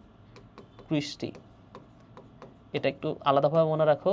যেমন ফাইসোক্রিস্টির উদাহরণ হচ্ছে কই মাছ আর টাকি মাছ, কই মাছ আর টাকি মাছ। আর ফাইসোস্টমির উদাহরণ হচ্ছে তোমার যেমন রুই মাছ হচ্ছে ফাইসোস্টমিক, তাই কি না? ঠিক আছে। আচ্ছা দেন এইখানে আর কি থাকে বলতো, এই যে আমাদের আমাদের বলতেছি রুই মাছের কর্ণাস্থি যুক্ত থাকে এখানে, এই বায়ুথলির সাথেই কর্ণাস্থি যুক্ত থাকে। সো ভেবেরিয়ান ওসিকল বা ওয়েবেরিয়ান ওসিকল যেটাই বলি, এটা হচ্ছে অন্তঃকর্ণের সাথে যুক্ত থাকে। ঠিক আছে, তাহলে এখানে কিছু অস্থিমালা আছে যেটা বায়ুথলির সাথে তোমার হচ্ছে অন্তঃকর্ণের সংযোগ ঘটায়। ঠিক আছে, লাল বর্ণের গ্যাস গ্রন্থি থাকে, তাহলে গ্যাস গ্রন্থিটা কেমন? লাল বর্ণের গ্যাস গ্রন্থি যেখানে হচ্ছে oxygen, carbon die oxide, nitrogen দ্বারা পূর্ণ থাকে এবং এখানে অক্সিজেনের পরিমাণটা একটু বেশি থাকে। ঠিক আছে, অক্সিজেন, কার্বন, নাইট্রোজেনের মধ্যে অক্সিজেনটা বেশি থাকে এবং রেটিয়া মিরাবাইলা নামক কৈশিক নালী থাকে। তাহলে কি থাকে? রেটিয়া মিরাবাইলা নামক কৈশিক নালী থাকে। এটাও কিন্তু পরীক্ষায় আসছে। ঠিক আছে, তাহলে আসো আমরা এরপরে যাই। আচ্ছা, এই যে এখানে লেখাই আছে কিন্তু, ঠিক আছে, যে ফাইসোস্টমি নিউমাটিক নালীর উপস্থিতির উপর ভিত্তি করে আচ্ছা, নিউম্যাটিক নালী আছে কি নাই সেটার উপর ভিত্তি করে দুই ধরনের, আমরা তো পড়লামই। হ্যাঁ, ফাইসোস্টমি মানে কি? ফাইসোস্টমি মানে হচ্ছে নিউম্যাটিক নালী, এটা যদি থাকে তাহলে সেটা হচ্ছে ফাইসোস্টমি। একটু আগে তো লিখে দিলাম, তাই না? তো এর উদাহরণ হচ্ছে রুই কাতলা। আর যদি এই কি বলে নিউম্যাটিক নালী যদি না থাকে, যদি বিলুপ্ত হয়ে যায়, তাহলে সেটা হচ্ছে ক্লিস্টি, যেটার উদাহরণ হচ্ছে টাকি মাছ অ্যান্ড কই মাছ। টাকি মাছ অ্যান্ড কই মাছ। ওকে, তাহলে এই কথাগুলা একটু মাথায় রাখো ভাইয়া। এখানে কিছু কিছু ভুল বের হচ্ছে, কারণ এটা আমি প্রথম বছর বের করছি, তো টাইপ করতে গিয়ে অনেক কিছু ভুল হয়েছে। তো যেগুলো ভুল হয়েছে আমি তো বলে দিচ্ছি, এমন কোনো বড় বিষয় না। ওকে, আশা করি বুঝতে পেরেছো ভাইয়ারা। এই ভিডিওটা এখানে শেষ করতেছি, বা এই ক্লাসটা আমি এখানে শেষ করতেছি, কারণ হচ্ছে যে আমরা আরও 2টা পার্ট বানাবো। আমরা প্রথম পার্টটা শেষ করলাম জুওলজি বইয়ের, এর আগে 3টা পার্টে কিন্তু আমরা হচ্ছে বোটানি শেষ করেছিলাম। এই জুওলজিও আমরা 3টা পার্টে শেষ করব। তো এখানে শেষ করছি ক্লাসটা। সবাই ভালো থাকো, সুস্থ থাকো, টাটা।